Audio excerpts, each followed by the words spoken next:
How did Prince William woo Catherine on Valentine's Day? Which royal would throw water balloons at the household staff? And what expletive did Prince Philip mutter after Prince Harry's wedding to Meghan Markle? We have a fascinating show for you.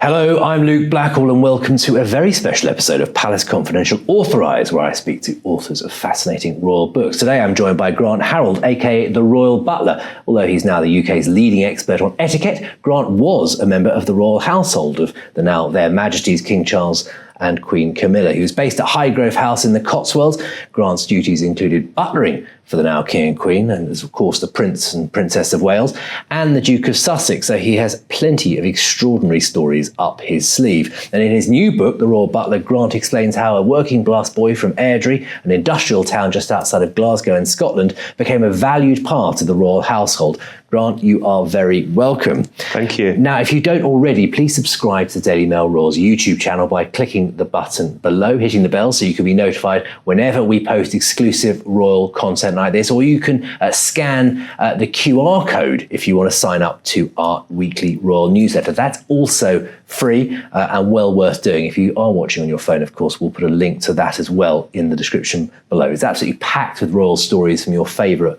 royal experts. Anyway, all that being said, I'm desperate to speak to Grant, so let's get things started. Grant, your book opens with a scene where you remember watching the Gillies Ballers as a 13-year-old boy. At an annual event at Balmoral to thank the staff for their hard work. Tell us about that and your relationship, your love of the royal family, how far it goes back. Yeah, I mean, I grew up, my parents were, I suppose you could say, royalists. You know, they loved the royal family. I remember Balmoral was a kind of, I mean, obviously there was Edinburgh, but Balmoral was a kind of Buckingham Palace, if you like. So we used to go up there and tried to catch glimpses of them between July and the September period. So I grew up knowing all about them, and when this documentary came on, I was fascinated by, you know, getting this behind the scenes, behind the palace doors, and getting to see what they were like. And I was fascinated, especially by the Queen. I thought the Queen was an amazing individual, and at such a young age, wanted desperately to meet her.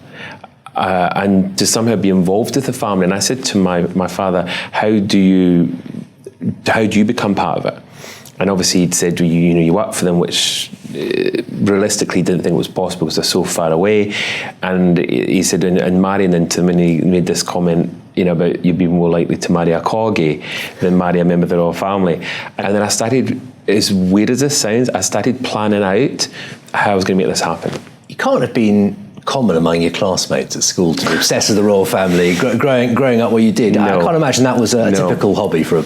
I was very strange at school, because I say strange because I liked castles and palaces, and my schoolmates were into football and rugby, and I was the opposite. I hated sport and that kind of thing. I was more fascinated by history. So much so, one of the kind of strangest or funniest things that ever happened, when I was about 13, I went on a school trip to Glamis Castle, which was the late Queen's grandparents' home. And I'd been there several times before, and on this occasion I wrote a letter to she's just recently died, the Mary Countess of Strathmore, and I wrote to her asking if I could buy the castle, because I wanted to own a castle. And she wrote back and said, no, but you can't buy the castle because it's been in the family for several hundred years, but we can become good friends.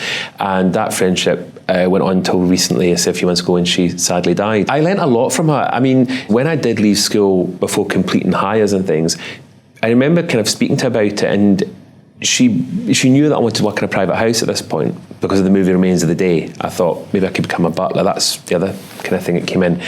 And she was very supportive of that. And she also provided references when I wrote to different people, different estates and things.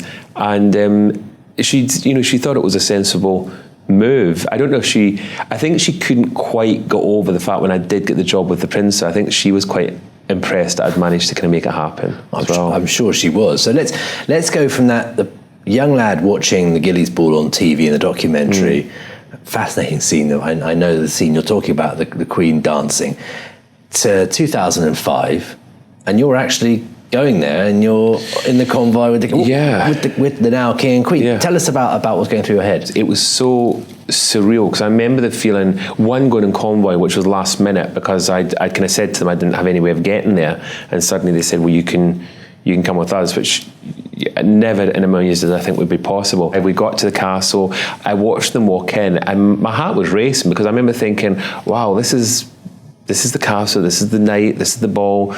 But then I also panicked, because I thought, what happens if I dance with the Queen and it all goes wrong? So then I thought, maybe I shouldn't dance with her. So when we went into the ballroom, and I went in a separate way, I hid behind a kind of screen that was in the room, stopping the kind of draft coming into the room. And I stood there thinking, well, at least then that will stop anyone kind of seeing me. And then the national anthem started, and you've got the Queen leading the family down. And then I heard this kind of commotion, if you like, kind of something was going on, and I looked around the screen and I could see the now Queen Camilla making her way straight to where I was standing, and she'd seen me, and I remember she came on and said, right, we're gonna dance. She will have a dance, which, you know, I wasn't so nervous about, because I got on really well with her and I was quite comfortable with that idea. So we danced, but she knew I was nervous, and she said, why are you nervous? And I said, because as a child I had this dream about dancing with the Queen. And I remember she said, there's over 130 people here, you don't need to worry about that. Enjoy the evening. And no sooner than she'd said it, the music finished, as we finished the dance, she made this kind of sound, and I turned round, and behind me was the Queen, who then was kind of like, right, well, we get this done, as in have a dance. And myself, Queen Camilla, the Duke of Edinburgh, the Prince of Wales, and there was another, all formed this little group. And as we were doing it, my heart was just racing. I'm thinking, this is just so bizarre that this is it, but it was exactly how I visualised it. I want to take you back to your first day, or even applying for the job. Tell us about that process. And the final interview was with the main man himself. Yes, so the interview process went on for 6 months.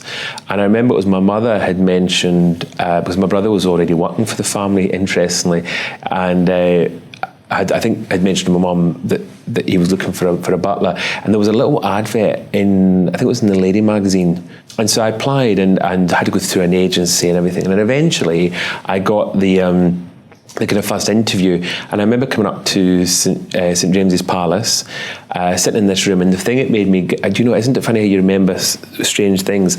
I sat in this room, and I remember looking at the side, there was a couple of lamps, and the bulbs, some of the bulbs weren't working, and I remember thinking, well, they haven't got very good butlers here if they're not changing the bulbs, and I thought I could maybe put this out and say, you need somebody like me here.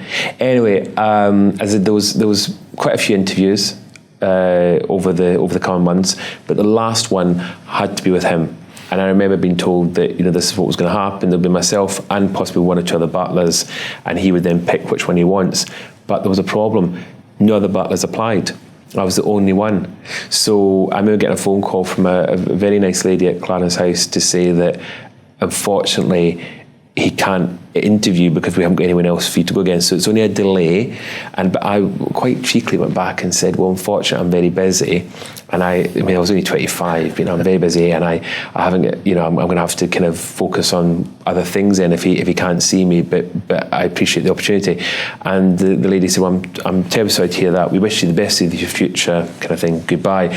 And then about an hour later, the phone goes again, the same lady, and she said, actually, would you come and see His Royal Highness next week? He's asked if you would see him. And I'm thinking, oh gosh, have I just blackmailed the Prince of Wales into seeing me?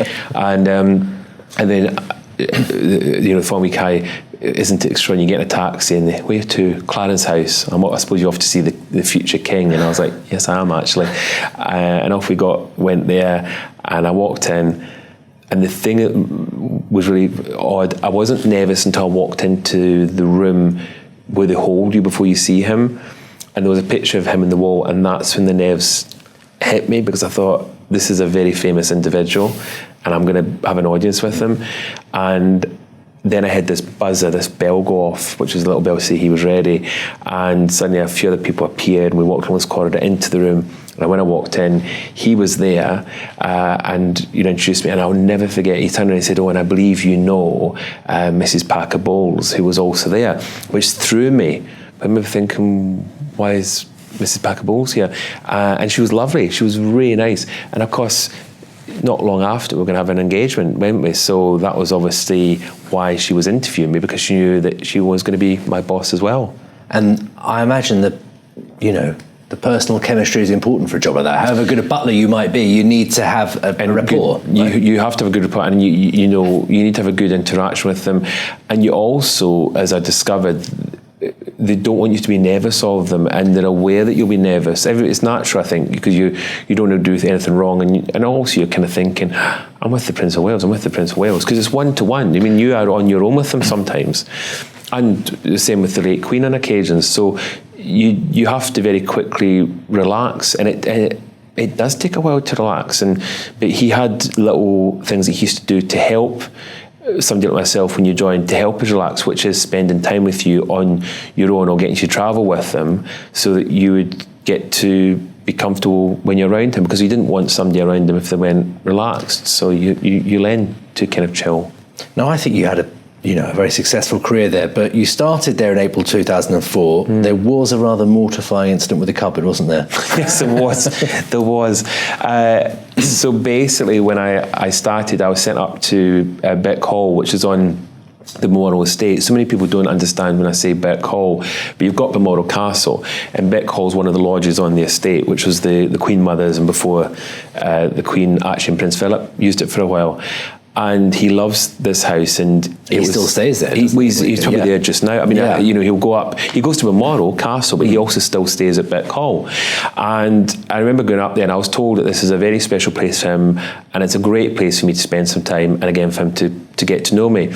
However, on the day after I arrived, I was given some duties in the morning in the drawing room, which I think was just to plump up the cushions and do a bit of a kind of tidy, like you see in Downton Abbey, if you like.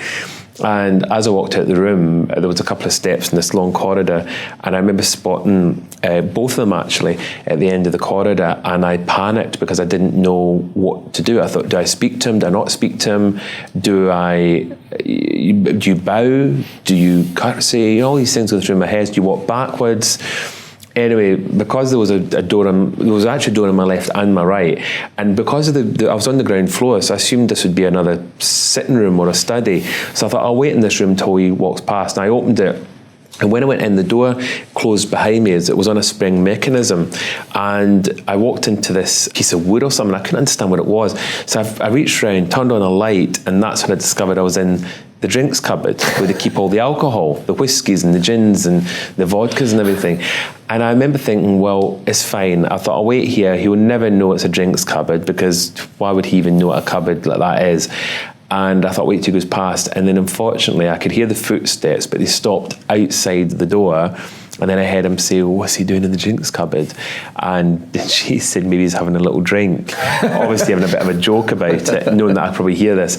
And I thought, I need to get this situation. So I opened the door, luckily opened towards them, which gave me a second to lean over to open the other door, which was a staircase. I let this one go. And then I acknowledged it to them, but they were literally shaking, I think, from laughing at me at what I'd done.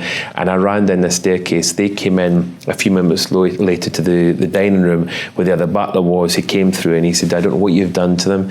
He said, but they can't stop laughing. He said, something about you having a little drink this morning. So it was a bit, and that's also when I discovered they had quite a nice kind of light-hearted sense of humour, which I like. No, that's very interesting. So he sounds, well, when we've seen this from other things, but he sounds like a very thoughtful individual. He's very thoughtful. He's very thoughtful. In fact, one other little thing I remember, which I've mentioned in the book, was I remember my first Easter away from home, and I didn't mind being away for Easter. It didn't bother me, but he was genuinely upset he'd taken me away for Easter.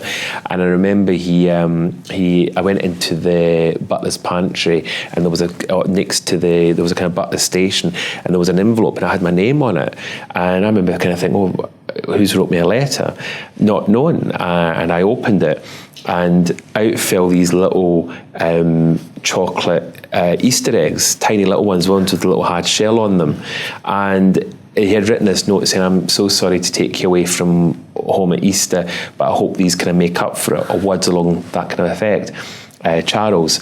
And I thought, isn't that the sweetest thing? He's given me he'd done it. He'd put them in. He did it all himself. No one else had done it. And I thought it was so sweet. So the following year, what I then did in return, I gave him a little egg, and then what was inside the egg was a wind-up chicken. And I the two of them, him and now Queen Camilla, they were winding up. They had it running across the table at each other. It was quite sweet. They enjoy that. They must. I think they find it really funny. I think they find it quite a funny little gift. There's a great bit in the book about how a pony ride turned to you meeting the Queen. Tell us about this. So it was in Scotland, and the first year that I was up there, we'd gone out to exercise the Queen's ponies. So they actually looked for people to go out and exercise them for the experience, and it was a bit of horse riding as well. And I remember putting my name down to go and do this, and so I went over. It was in the afternoon, because you get the afternoons off. I went over, and it was some military personnel as well. So it was some of the military that would be involved in this, and we. It was great fun. We all got, this is the stables at Balmoral. We get on the horses and we go out for this ride for a couple of hours. And at the end of it, we basically are coming down a hillside, and the castle is just there. And the pony I was on started kind of going backwards. And at that point, I had been riding for a couple of years at that point, and I always remember that, it's not a great experience. In fact, one almost once threw me off, and this is how it began, with it walking backwards. So I now panicked, and I looked down, and I thought I could see rabbits or rats, and they were running around, and I shouted to the instructor, the lady taking us out, there's rats or rabbits, we've got to be careful because they're going to upset the ponies. And she was shaking her head at me violently, and she's looking to the side like this. So I looked to the side, and with the castle as the backdrop, next to this tree was this lady with a headscarf. And I remember looking at it thinking, gosh, that looks just like Queen Elizabeth. And then I thought, if that's Queen Elizabeth, this isn't rats, this is corgis. And I should have worked out, you don't get red rats anyway. And suddenly I'm going, hello, corgis, hello, all trying to friendly to them. And the Queen whistled them, they all went over to her.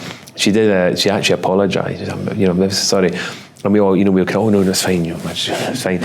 And then the other thing, the mistake we made was we all tried to bow on a horse, which is ridiculous. So we did that, and then she had a little chuckle and kind of wandered off. So that was my first. But even though it wasn't a conversation, just to be that close to her, without any security or anything, was for me amazing. Wow, more than amazing. Most people would ever have. But and very, very few people would have the chance to say they'd raced her down a corridor. I don't, and can I say that wasn't even in any of the years of butler training. That was never in my butler training. That was so funny because she'd come for dinner, and one of the butlers very kindly, the head butler, said, "Do you want to go and announce dinner to the Queen tonight?" As a bit of a treat, if you like.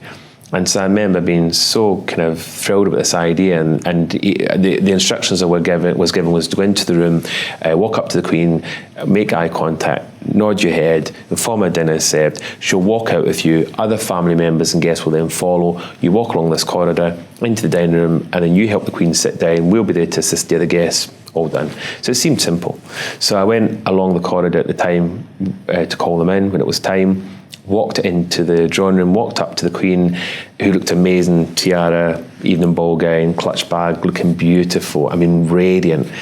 She had this energy, it just radiated off her. And so I walked up to her and nodded my head, and I said, dinner served, Your Majesty. And she was, oh, very good. And she walks out, I walk out with her, we got the steps, start walking along the corridor, and then she stops. And I thought she'd forgotten something.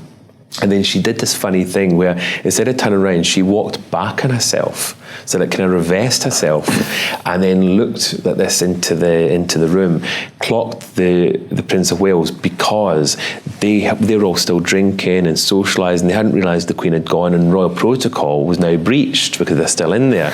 So she clocked his eyes so that he could see that they're breaking royal protocol, but in a kind of humorous way.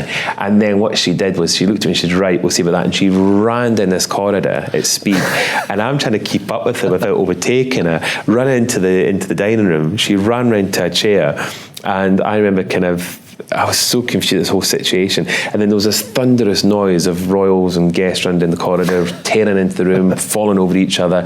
And the Queen looked at me and she winked at me. And I thought, that is amazing. And then she had a little kind of chuckle and a laugh with everyone about it. And I thought she was having fun with it, totally having fun. But she also knew that because she was the Queen, royal protocol had been breached, because she was a huge stickler for protocols and etiquette. But she still knew that she could have fun. And that was wonderful to witness that, to see it. And I don't think many people can say that the Queen ran down a corridor or winked at them, which is pretty cool. No, and it's a real fascinating insight into that family life that we don't always see, and the formality, but also the informality. Yes, yeah. You met Prince William when he was in his 4th year studying at St Andrews. What were your first impressions of him, and how were you told to deal with a young man who is still an heir to the throne and still an important figure in the family? So when I met him, it was quite interesting, because I met him actually at Highgrove a good few weeks after I'd started, because as you mentioned, he was at his studies and he'd come down one weekend. And I remember, again, one of the butlers saying, I think we should introduce you to William, because you're going to probably get to see quite a lot of them, so it's quite good if we do an introduction now. And we walked into the staff room, and there's a couple of things that stood out. One was how tall he was, but his eyes, it was funny, I remember looking at his eyes thinking, from not ever meeting Diana, but seeing footage of her, wow, this looks just like, this is Diana's son, And he put his hand out and we shook hands and we said hello to each other, and it was great, very brief kind of introduction.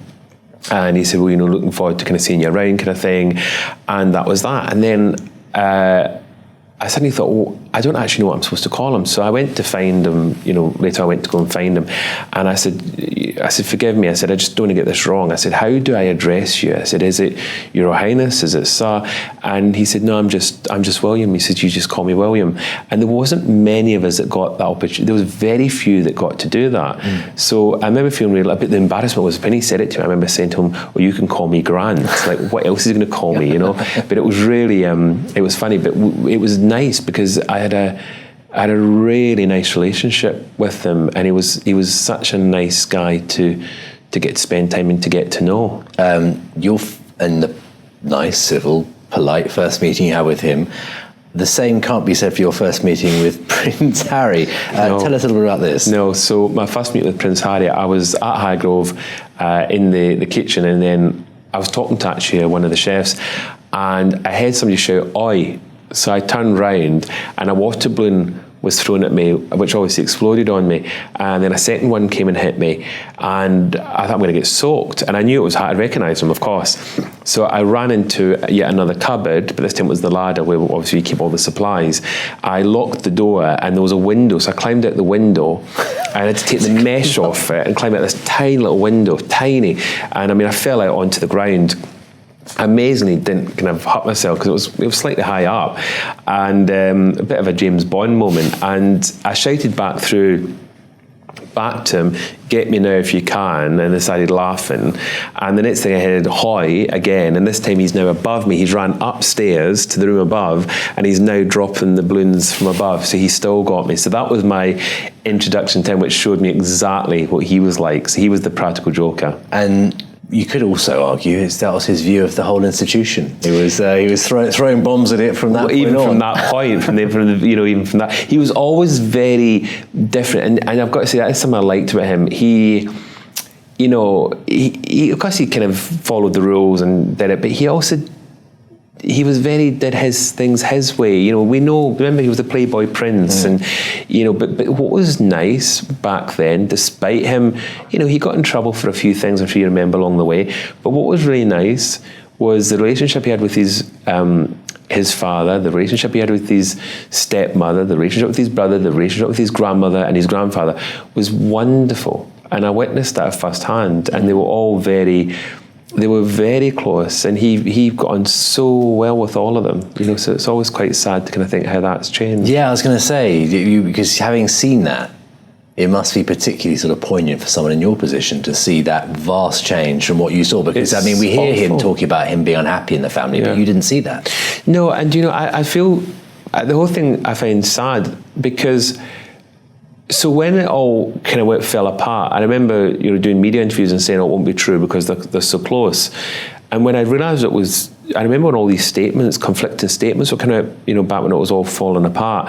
And I remember thinking, this can't be right. And I was genuinely gutted for them because I knew how much he adored the family and how much they adored him. And I hated seeing this breakdown.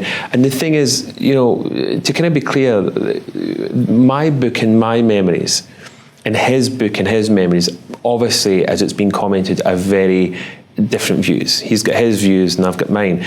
And the Queen made the most wonderful statement when she did say at the time, recollections may vary. And that's the perfect way to explain this situation, the same as all the other situations, is obviously different people's views are very different.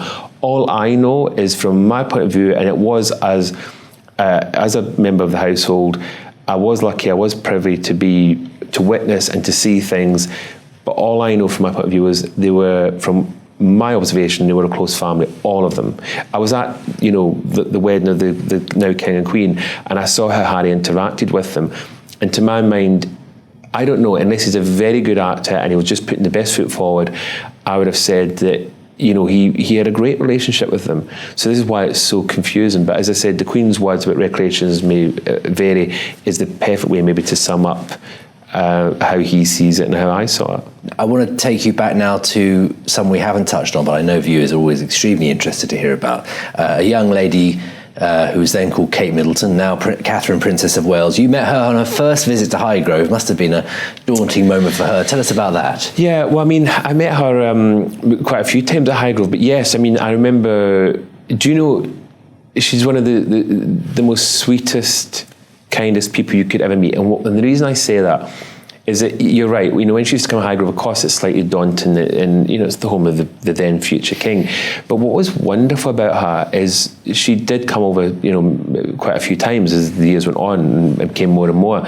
And what was wonderful, when she would get there, the first thing she would do would be to come to the kitchen or come to the butler's pantry and say hello to us before even going to see the family. Come and see us, have a catch up. How are you getting on? How's your week been? We'd get a chance to ask her how things are with her, how's the studies going, this kind of thing. There is one more question I want to ask you about them. Certainly was. I teased it at the top of the show, Valentine's Day 2008. Tell us about that. Yes, so from a selfish point of view, I thought wouldn't it be great to be the butler that did the first dinner for just the two of them, not a dinner with there's other people, just them. And so I always talked about it, and I'll never forget when suddenly he agreed to it, and we did this wonderful dinner for Valentine's, and it was so lovely. And even though it was Valentine's, obviously it's a romantic dinner for them, there was still a lot of fun and banter, conversation with me involved. But I felt so lucky that I got to do that. I mean, really lucky, and thought this is history, is what I remember thinking. But I'm really interested to think the stop, which I think people will find interesting. You sort of pushed for that. So tell us about the process. Who would you be telling? Were you saying to William? Yes, yeah. I'd say to William, could I do, let me know if I can do a dinner for the two of you, or can I do a lunch, or and I used to kind of push. I did used to push it, not in a oh, you must do a dinner. I'd kind of say, please let me, give me the chance. I'd love to do a dinner, and I'm happy coming in, I'm happy laying up the table, I'm happy serving it, and all this kind of thing. But you see, the thing about William, he's very, what's so nice about him, and Harry, in fairness, they would never ask you to do something that they couldn't do themselves. So he's quite happy laying a table, he's quite happy cooking a meal, he's quite happy looking after Kate. As we've seen recently, he's very happy looking after Kate. So he's quite self-sufficient. And he's not a needy person, neither is Kate. So that's why they didn't ever need it. And then obviously the point Kate came and he thought, you know what, maybe it would be quite a nice thing to do. So that's why I was so grateful that I got the opportunity. And as I said, I remember thinking, I love history. I watch all these amazing movies and dramas and documentaries of kings and past, and you see the first time George III did some, or Charles I did some.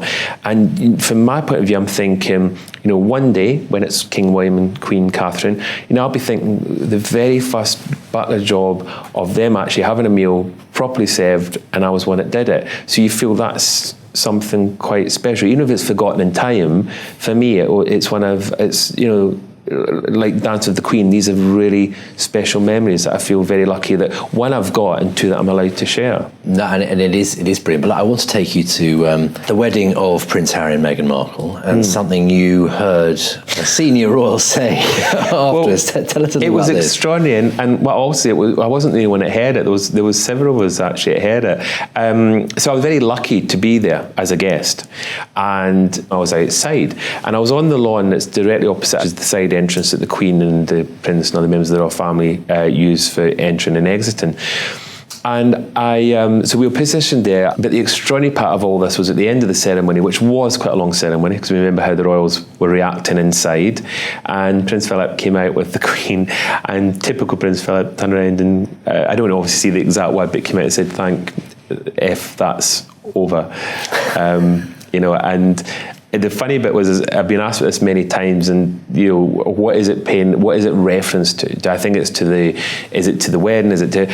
I don't know. I'm assuming it was to the length of the service, because it was obviously a very long service. Absolutely. And speaking of someone we won't have ever again, you write very movingly in your book about the late Queen, and you're saying goodbye to her. Tell us just finally about that, about your.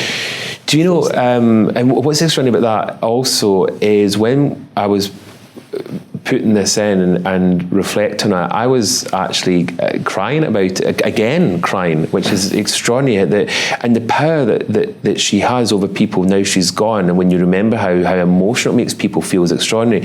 But when she died, the day she died, as we all remember, getting this phone call, and I was asked to be put on standby to do media interviews for some of the news outlets, and I remember doing this constant kind of commentary, and during all this, while this is all going on, my brother phoned me crying, and I remember kind of thinking he must know something must have happened. And he didn't say anything, he didn't say a word. But I'll never forget when it got to 6 o'clock or a minute to 6, and I had my earpiece, and I could hear what was going on in this gallery. And I heard the words "London Bridge is down." I remember hearing those words, and my heart, you're kind of trying to get a breath, thinking, have I just heard what I've heard? And then suddenly the TV's go dark, and you got the announcement. And I didn't get upset, because I was so focused on what I was doing, I just kept going. But when I went to bed at 10:30, I was sent a text message, again from somebody in the household, to say, "We thought you should know this. They've just," and it was to say that they'd moved her body from the bedroom into the ballroom. And that's when I started crying, because that was where my dream was, to get to meet her. And the fact they put her body there was what got me. But the other thing that really made me sad, that because I was so busy during that week, those weeks after she died, I never got to say goodbye. And the extraordinary bit was, and it is quite strange to think, I was working with some, again, news outlets in that curtain, that wall of steel thing that they had around the Abbey. And I remember walking out right in the middle during the ceremony. I walked out while it was all going on, and I started walking and crying, and eventually ended up at Buckingham Palace. I don't know how to say it, and a policeman very kindly, who, when I explained about my background, let me into the area where the hearses were waiting to take her off to Windsor. And he allowed me to go right to the very front. And there was a barrier, and he said, if you stand there, you'll get the cortege is going to come past. And so I actually got to say goodbye, which was amazing, because I never thought I'd get the chance to say goodbye. Very emotional, but also very special and in my own head, as weird as it might sound, to say thank you, because, since leaving, I have got to do so many wonderful things, and it would never have been possible without anybody, the people that have given me so many chances throughout that time, and I can't thank them enough, but she was very much somebody that gave me this dream, and if it wasn't for her, I wouldn't be sitting here now. Well, I think there's no better place to end and say goodbye ourselves to you than there, Grant Harrold. Thank you so much. Thank you. And as Grant says, this is the Royal Butler. It's not only a fascinating insight into life behind royal doors, it's also a very moving and fascinating personal story about his the journey that it took to get him there. So thank you very much, Grant Harrold there. If you want to find out more, buy that book, you can click on the link in the description below. We'll put that in for you there. A reminder, of course, that you can sign up to the free Royal newsletter by going to the on-screen link or by using your phone camera to scan the QR code you'll find on screen now. A reminder, that's also going to be in the description below. And if you love Palace Confidential and exclusive interviews like this, of course you'll love our newsletter. A great thanks again to what has been a fascinating chat with Grant Harrold, and thank you at home for watching. Goodbye. Did Prince Andrew's father have an affair with Sarah Ferguson's mother? Why was Prince Andrew ordered off HMS Broadsword? Did the Argentines plot to kill Prince Andrew on the island of Mystique? And what is the truth about Jeffrey Epstein and Fergie?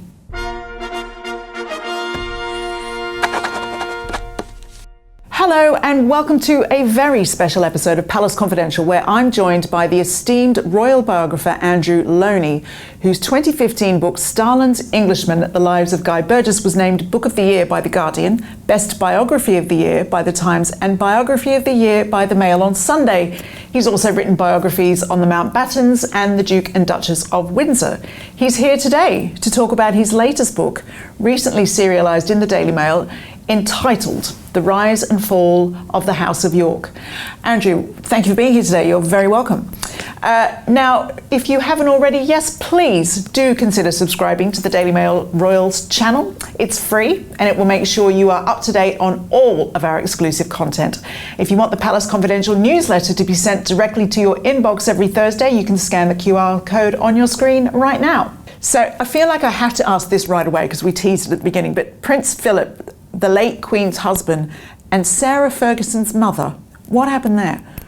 Well, they had an affair. The affair, I think, began in the 1960s. It continued. I mean, they certainly remained very close friends. He was actually staying with Susan Barante, as I understand, in November '92 when the fire at Windsor took place, which was, of course, his wedding anniversary. But I have it on pretty good authority that, they were lovers. It was well known in their circles. Wow. Well, I'm sure a lot of people have very distinct opinions on Prince Andrew, especially after learning about his connections to the convicted paedophile Jeffrey Epstein, which we'll have more on that later. But let's go back to, you were talking about Gordonstoun. What was Andrew like as a young man? You've got new interviews in your book from people who knew him at school. What was he like? Yeah, I interviewed about a dozen people who were at school with him, including friends of mine, and I'm afraid he was exactly the same. I mean, he was envious of people's wealth. There were very rich families there, like Niarchos family. He was arrogant, entitled, didn't feel the rules applied to him, naive, lazy. So I'm afraid child is father of the man. I mean, one of the things that they said was that this was an accident waiting to happen. My gosh, it's like, in my experience of doing this job, people struggle to find somebody who has something good to say about Andrew. I did struggle. I tried very hard because I like to have balanced books. And I mean, there are people who said that he was effective as a special representative. You sometimes have to wonder if people are being rather sycophantic. And a lot of people who said nice things about him when he was, shall we say, was a special trade representative are now slightly reining back on that. But yeah, it is quite difficult. He was spoilt. I mean, he was spoilt by the Queen. He had no boundaries, and he was allowed to get away with it, and he has all through his life. And do you think that this has something about the ring of it, like the problem of being the spare, as we saw in Prince Harry's book as well? Is it a case that Andrew's always been searching for some kind of identity? But in the case of Andrew, it's been expressed through pomposity and reportedly being a bully. His father, the Duke of Edinburgh, once described him as being a natural boss. Yeah, I don't think he's a natural boss. In fact, it was one of his problems in the Navy that he didn't have leadership qualities. And I don't think the spare argument really holds. I mean, you see Prince Edward and Princess Anne finding a role for themselves, following public duty, and he could easily have done that. In fact, there were times when he was being pushed as the sort of the charismatic popular royal, and he dreamt at one point that he might be regent until William came to power, that Charles, because of his marital problems, would have to stand down. So, no, I think the thing, he is looking for identity, but he's really looking for, he wants to rely on status, because there's very little there to him. And so all he has is his position as a member of the royal family. But why do you think, what's your opinion on why he is the one who comes across as spoilt, pompous, unpleasant, when you just said yourself, Edward and Charles don't read that way at all? Well, it could be just the genes. That's one factor, and how they played out. It could be that as he was the favourite of the Queen, he was part of that second family.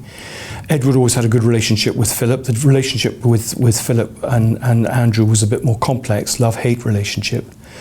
But the Queen, I think, felt sorry for him. I think she felt he was probably her most vulnerable child because of his naivety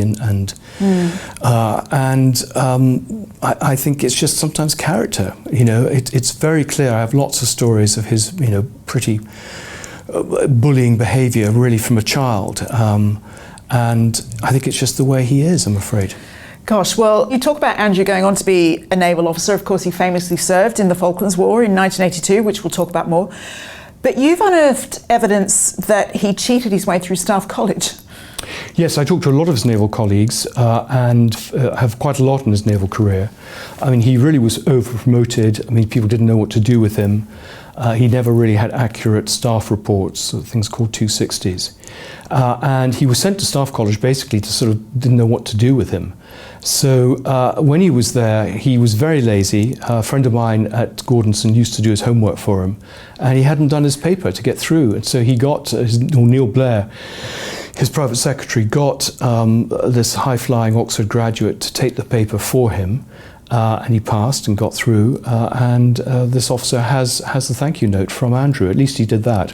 That's absolutely crazy. Do you think that Andrew thinks he's smart? Do you know what I mean? Do you think he thinks that actually he is where he is on merit, or it's just? Yes, I think he does. Yeah. And, I mean, he will engage people. I mean, pilots, much more skilled pilots than him, on the technicalities of flying planes and things. He's so stupid he doesn't realise how stupid he is. That's quite a line. Now, let's talk about this HMS Broadsword incident that you've reported on when he was ordered off. Yeah, it's an interesting story. It came to me from a reliable source who served with him. And the story is that Andrew ordered a stoking party to go and do some work in between watches in the middle of the night. He didn't go out and supervise it himself, as he should have done. The chief stoker was so enraged by this that he actually went to Andrew's cabin and attacked him with a heavy metal instrument. Wow. And the whole thing was covered up. Now, I tried to research this. I actually got someone to talk to the First Lieutenant of Broadsword. The claims were he never served on Broadsword. It couldn't have happened. So I'm just sort of put it there in the footnote in the hope that someone might come forward and fill out the story. Did it happen on another ship, or was he actually on Broadsword? I've contacted people through forums on Broadsword. No one has responded. Which is interesting. They've neither denied it or confirmed it. So it's one of those mysteries. But both of them were kicked off, basically. Interesting. Well, we did mention the Falklands War. What have you uncovered about his service? Well, I mean, there's lots of material in Navy forums that he didn't really serve and he was protected. And that's not true. I talked to Rafe Wick-Sneed, who was his commanding officer, very trustworthy source. Andrew, and also two of the four members of his crew.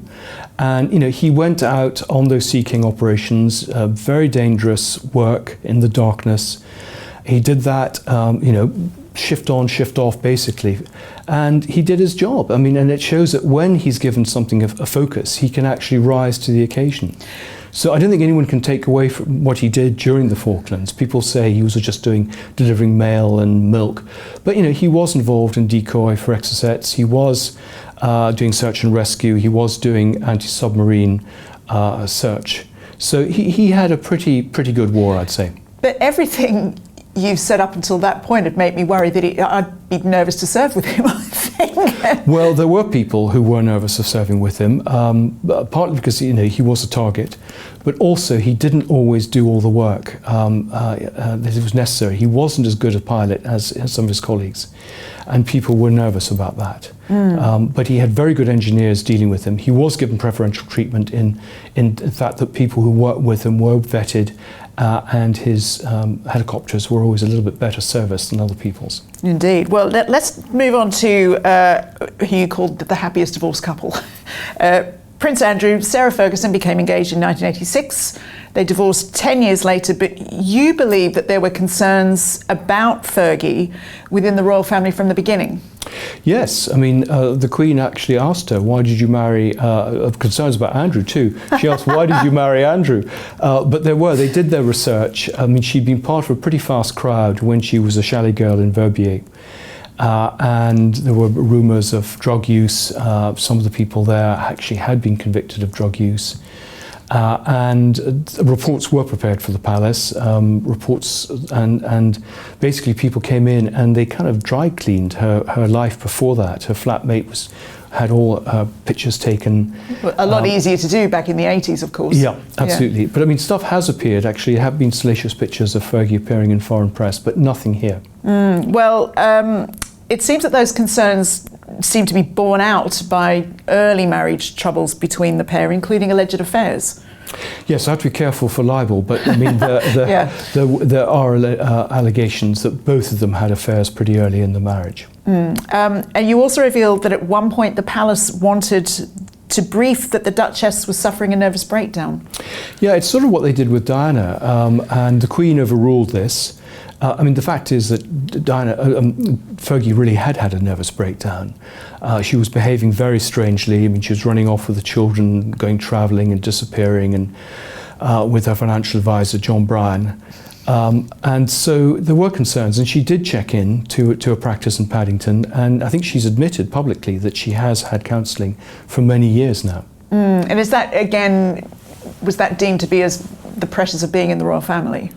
Well, I think one of the really strong elements in her childhood was her mother leaving the family to go off with an Argentinian polo player. And she says that sense of abandonment has shaped her life and forced her, for example, to take up eating too much and to have very low self-esteem and to want to please people.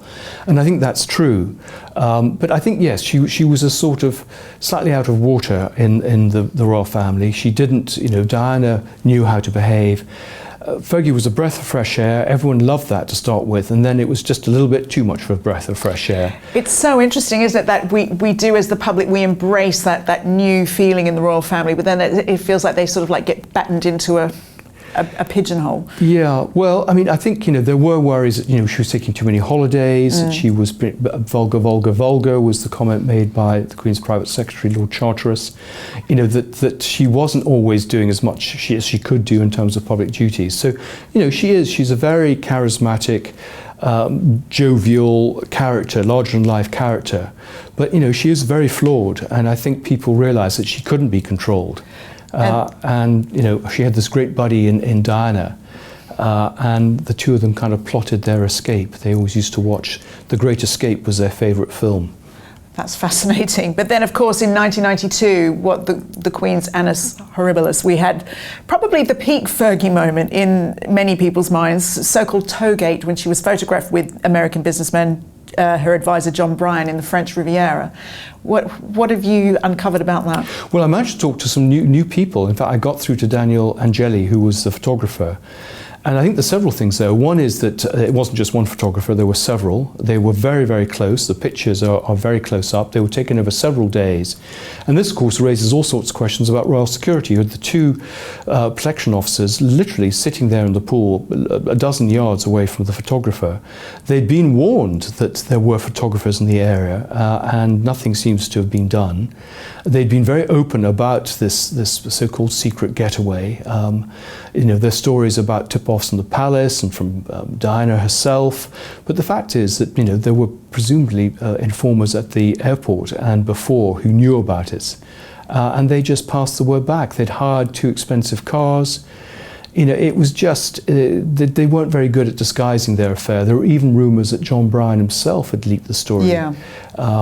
So it is a slight mystery of how the story got out, who leaked it. But, they were very foolish. Well, it's interesting because what you were saying earlier about Fergie and Diana being conspirators, but then the Mail's Richard Kay said that Diana messaged him the night before the publication of those photos and sort of rather cryptically said the redhead's in trouble. Do we believe that she would have tipped off journalists? Well, it's certainly a possibility. I mean, Fergie and her mother claimed publicly it was the Palace. But certainly the relationship with Diana was a complex one. Right. I mean, it was Diana who actually introduced her to Andrew, in effect, brought her into the famous Ascot meeting where they at the profiterole, and the relationship took off. And they were great friends. The children were the same age, roughly. Diana would come across to Sunning Hill every weekend. They were going to leave the royal family at the same time. It was going to be a double whammy. And then Diana realised that she needed to distance herself from Fergie, that she was a bit of a liability. At one point, Charles said to Diana, "Why can't you be more like Fergie?" So, in fact, that would have been amazing to see. So, the things kind of changed. But I think Fergie then felt a bit betrayed because Diana then kind of let her kind of leave and to see what would happen. But Diana was jealous of Fergie's good relationship with the Queen, and Fergie was jealous of Diana's elegance and the fact that she was able to get away with things that Fergie couldn't. Exactly, and do you think that Diana was possibly, with Towgate, just thrilled that somebody else was the scandal focus for once? Well, there's a lot of that. We mustn't say Towgate. John Bryan is very adamant that he was kissing her toes. So he's not quite so worried about sorry, what John, he was doing. Towgate.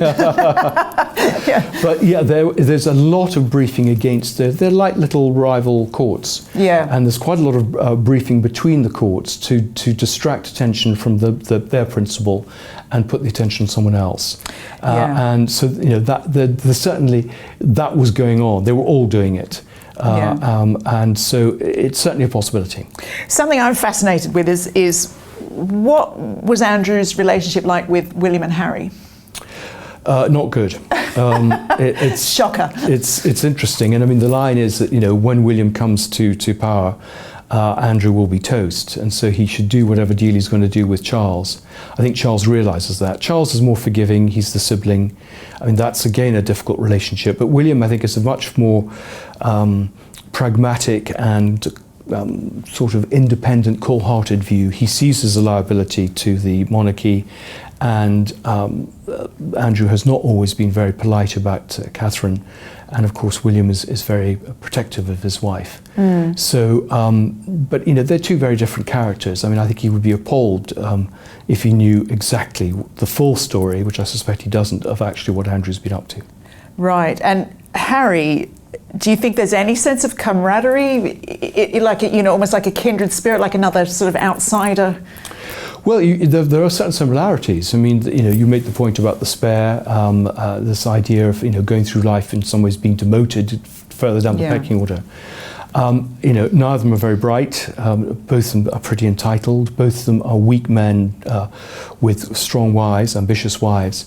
So there are interesting parallels there.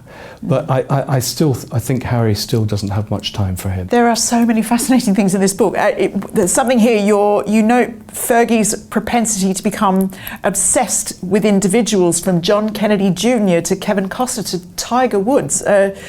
What's your opinion behind this kind of compulsive emotional behaviour? Well, I think it's back to the sense of abandonment. She's a woman who's looking for love. She didn't find it in her marriage, and she sought it in other relationships with other people who she felt could take care of her. That was John Bryan's role in many ways. She's often gone for much older father figures. I mean, her relationship with Paddy McNally, he was much, much older. She goes for much richer men who can take care of her. And I think she's drawn to glamour. She's drawn to stars. It's not a coincidence that all these people are well known and have glamour attached to them. So she's had a whole series of obsessions, and she will drop everything and do the most extraordinary things. Fly across the world, drive across Britain. She's had it with some of her financial mentors, the businessmen supporting her. She had it with an artist called Paul Gaisford. She switches, and she's quite mercurial, so she'll fall vehemently in love with someone and then she'll fall out. And it's the same with the way she treats her staff. One moment everyone's in and they're wonderful, the next minute they're being cold-shouldered and they don't know what they've done that's wrong. Wow. Well, speaking of compulsive emotional behaviour, it's fair to say, before we talk about Jeffrey Epstein, that Prince Andrew was apparently a sex addict long before he came into Epstein's orbit. Yes, I mean, he was called Randy Andy even at school, and I have stories of his sexual activities. He's clearly highly sexed. Various numbers have been quoted at me, ranging from 1,000 to 3,000 women that he slept with. And people talk about it. He was good looking. I mean, he was a prince, and women threw themselves at them. I mean, he was a notch on their bedpost, and he took advantage of that. He must have thought he was a god.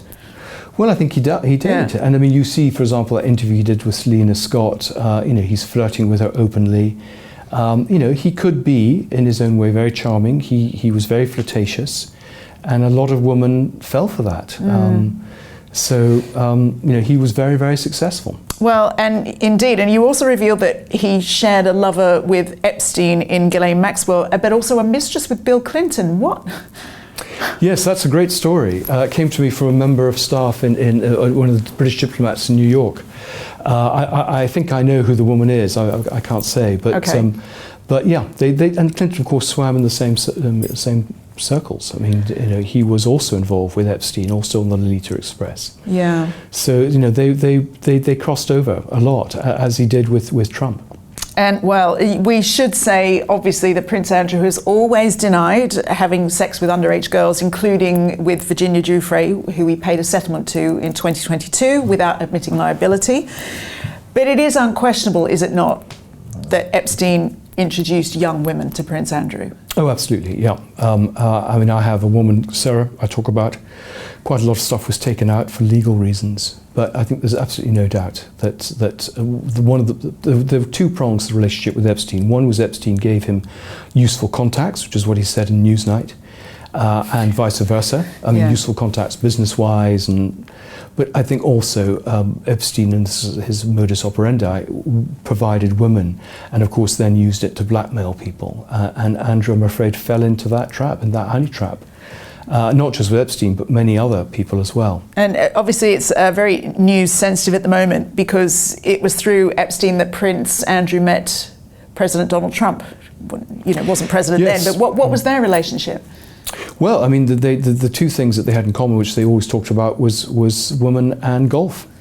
So absolutely, they were very matey.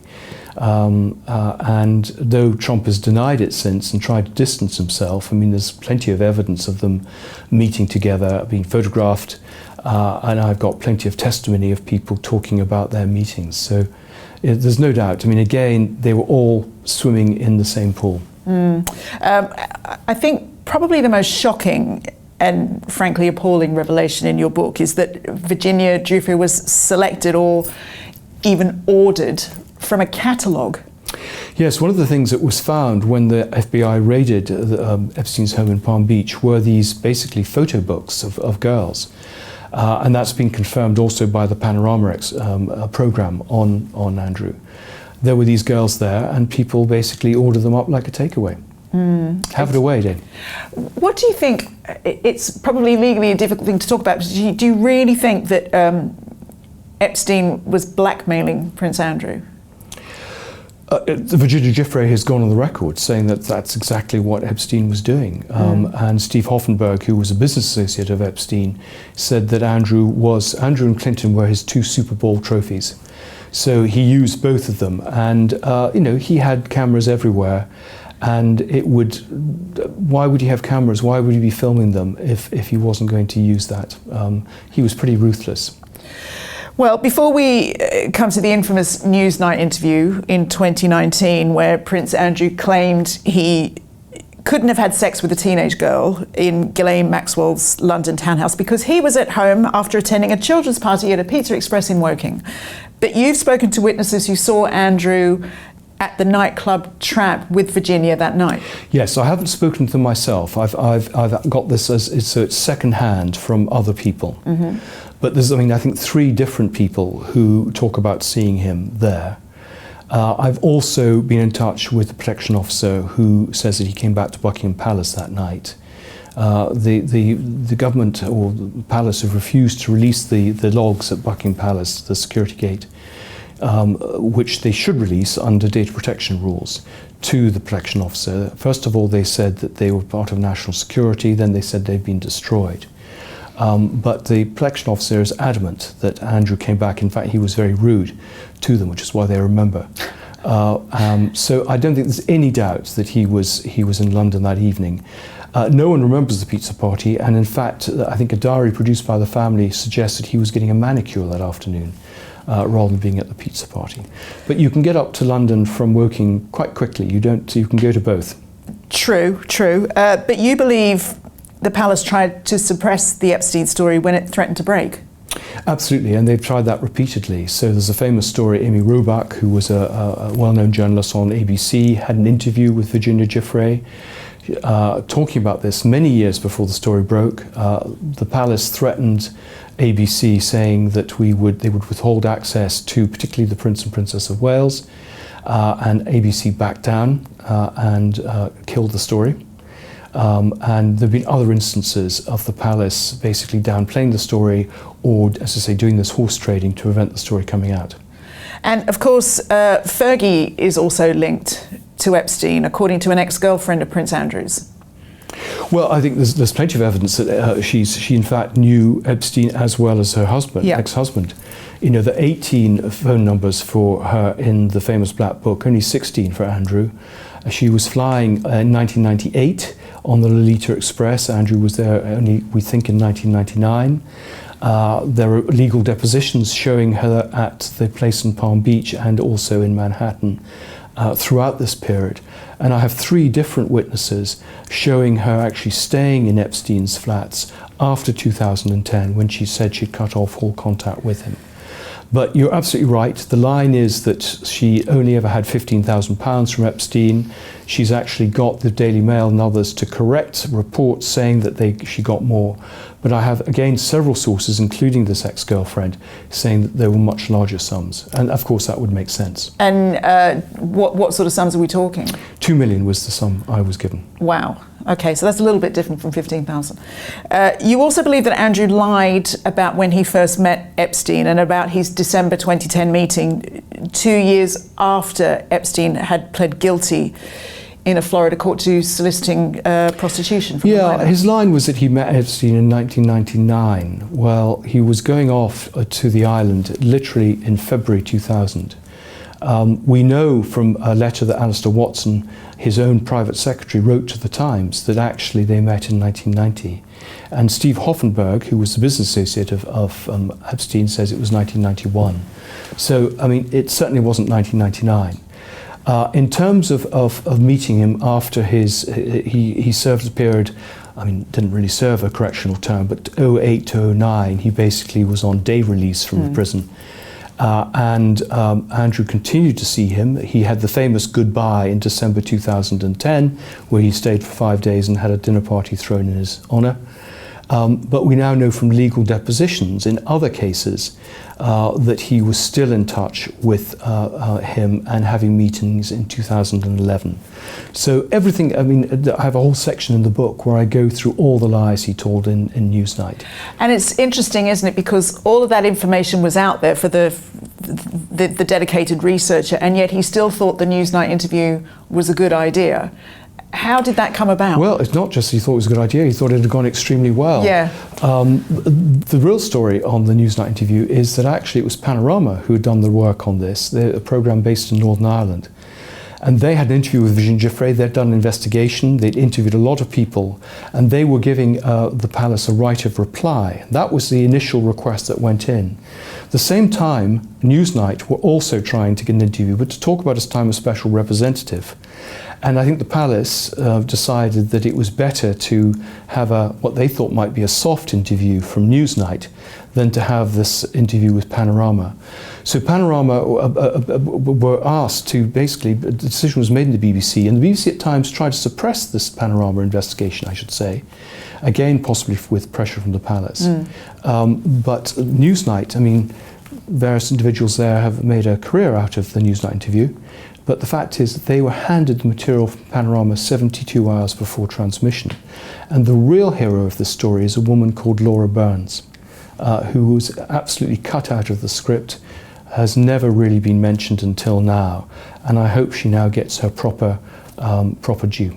Wow. Well, before we move on, 2 quick-fire questions on Russia. Do the Russians actually have compromat on Andrew, and was Andrew seduced by a Russian spy? Yes and yes. Okay. And not just... I knew that was going to be the answer, but not just the Russians, the Libyans, the Middle East, people in Kazakhstan, you name it, they've all got compromat on Andrew. I mean, everyone has said that girls would be provided for him, and they would, of course, be filmed. And in terms of your second question, absolutely. I mean, the woman seduced him in a hotel in Knightsbridge. She gave him a Mac computer which was bugged. She gave him £25,000 loan to help one of the children go to Switzerland. We've all got terribly focused on the Chinese spy. There were a lot of spies, I'm afraid, around Andrew and indeed Sarah Ferguson. And I think some of that story I try and bring out in the book, and I think there's other stuff which clearly I couldn't talk about, but I hope will eventually emerge. What's that quote from the alleged Chinese spy, the useful idiot? Yes, there were a lot of useful idiots around. He was a useful idiot to a lot of people. And he was, because he was both of them are very greedy and don't really do due diligence. They were very, very easy targets, soft-hanging fruit. Oh my goodness. You discuss in the book an Argentine assassination plot on the private island of Mystique in the Caribbean. Is this Prince Andrew's real life or a James Bond plot? No, the Argentinian junta had planned at the time of the Falklands War to assassinate him. He actually, after the Falklands, went off to Mystique with Coustark. It was never implemented, but it was certainly planned, and there were also planned attacks on the dockyards in Portsmouth and on Ascension Island, which is a big naval base. So it was, certainly planned, and there have been several assassination threats against Andrew, including one by the IRA to get him on a golf course. And this is why his laxity about security, his reluctance to sign his girlfriends into the security gate at Buckingham Palace is so important. Because his life, was in threat. And I think, there are strong arguments that he should receive protection, even though he doesn't do royal duties, because I think probably there is a threat against his life. There's a woman called Irene Windsor who turned up at Royal Lodge. Yes, I remember. And managed, got the policeman to pay her taxi fare, and turned up and was allowed to wander around for half an hour in the gardens, saying she had a meeting with him because she was about to get engaged to him, and shortly after was sectioned. But there were lots of these episodes, and all these stories, like Toegate, are all about security. Actually, that's the main thing. Do you know much about whether or not Prince Andrew was more of a prized target in that sense, or was it just simply because he was more gettable than other royals? Or I don't know. There have been lots of attempts, clearly, on members of the royal family. I think people will try lots of people, but I think the threat against him was that he was a serving naval officer, so it's a bit like he was seen as a legitimate target, a bit like Mountbatten in '79. He's a senior member of the royal family. I think he was out and about. He was going to nightclubs. He was. Clearly on naval bases it was difficult, but he was out and about at China White's and Tramp and elsewhere. Not sweating. Not sweating, absolutely. Yeah, absolutely. He could easily, and of course now there will be people who kind of think they might be doing people a service. So I'm always slightly amazed when I see pictures of him, riding on his horse in Windsor Great Park with just a groom. That there isn't more protection. Yeah, well, it's interesting because I was just about to ask you, post Newsnight, post the Giuffre settlement, and obviously her tragic death by suicide, what is the reality of his day-to-day life now? Well, his reality is he's slightly under house arrest. He lives in Royal Lodge. He clearly sees his family. He gets invited to shooting weekends, sees his friends. He's obsessed with watching videos of planes landing. He's obsessed with Boeing. Of course, we've had lots of scandals about the planes. When Fergie isn't there, he gets masseurs to come in and give him massages, in inverted commas, which he likes to have to the sound of country music. Good detail.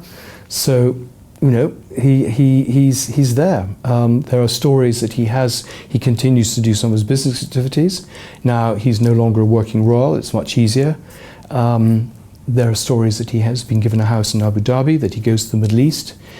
I've heard stories of him flying out from small airports in private jets and going abroad. He's playing golf. There are stories of him playing golf in Portugal. So it's not a bad life. Yeah, it could be worse. He's 65. He in effect lives the life of a retired gentleman. What do you think, I know it's a difficult one to speculate on, but do you have any sense at all about what his reflections are on all of this? Does he have any regrets about his actual conduct, or is he more just furious that he was found out? Well, I think his feeling is that he's sad that he's no longer a member of the royal family. He has the trappings of being a member of the royal family. That's what he loved. I don't get any sense, because I think he generally feels he's innocent of anything he did with Virginia Giuffre and others. I think he just feels that it's, he's been unfairly treated. And he's entitled to do some things he's doing. I think there are no very strict moral boundaries in his life. No one ever telling him what's right and wrong. So I don't think he does. And if we remember, he's still, though he's not allowed to use it, he's still Duke of York. I mean, the Duchess still uses her title long after she's been divorced. He's still a member of the Garter, yes, even though he doesn't go out on publications. And I think he's still a Vice Admiral.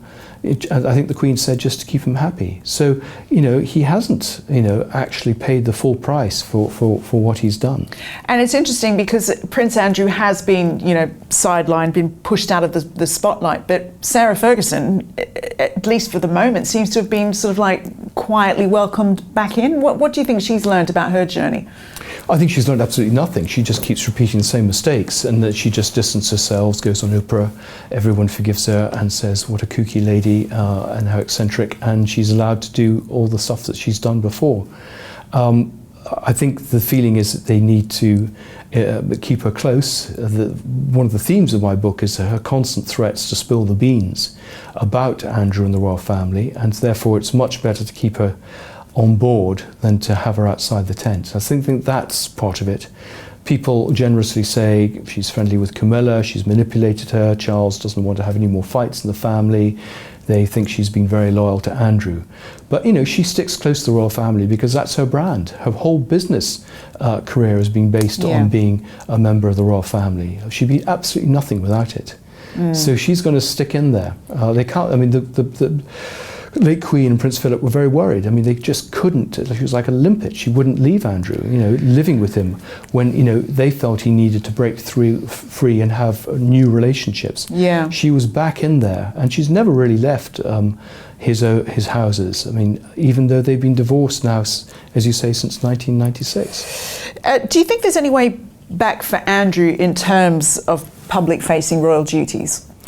No, I think for two reasons. One is that he will never do what's required to basically say he's sorry, and I think the other thing is no one is prepared to forgive him what he's done. When you say no one, you mean the public, or? I think the public, and I think increasingly the palace are realising this, and I think once they see some of the material in the book, which I think it says about financial, not sexual scandal. Epstein is a side story to this. Right. I think they will be feeling that they have to distance him. I mean, he's going to have to be stuck in Balmoral in a tower and not allowed out. Andrew, are you braced for the reaction to this book? What are you expecting? Well, I'm expecting people to try and discredit it, to say I've made it up, that I'm not a serious historian.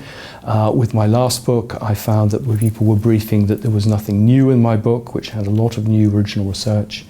I'm all set for the sycophantic historians and others who surround the royal family, putting the boot in. But the fact is, Andrew and Fergie have been protected for far too long, and we need the full story to come out. And that's the role of biographers and journalists, to tell the truth. And you'll just live without that Christmas card?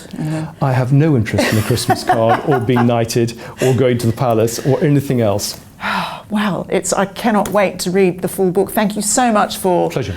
An astonishing interview. I feel like I might need to go and have a little lie down after that. I don't know about you, but for our viewers and listeners at home, you will find a link below to Andrew's latest book entitled The Rise and Fall of the House of York.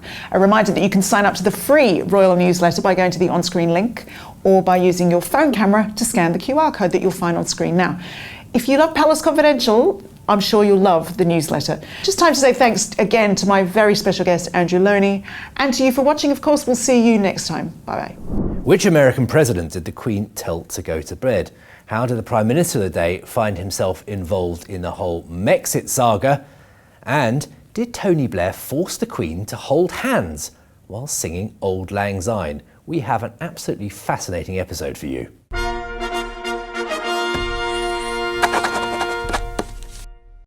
Hello, I'm Luke Blackwell and welcome to a very special episode of Palace Confidential Authorised, where we talk to authors and biographers about the fascinating books they've written on the royal family. Today we start with a brilliant guest, Valentine Low. Valentine, you are most welcome. Thank you. Now, Valentine's previous book, Courtiers, published in 2022, looked at the relationship between the monarchy and the brave souls who advised them, while his latest book, Power and the Palace, explores the difficult dynamics between the monarchy and the ministers who run his or Her Majesty's governments.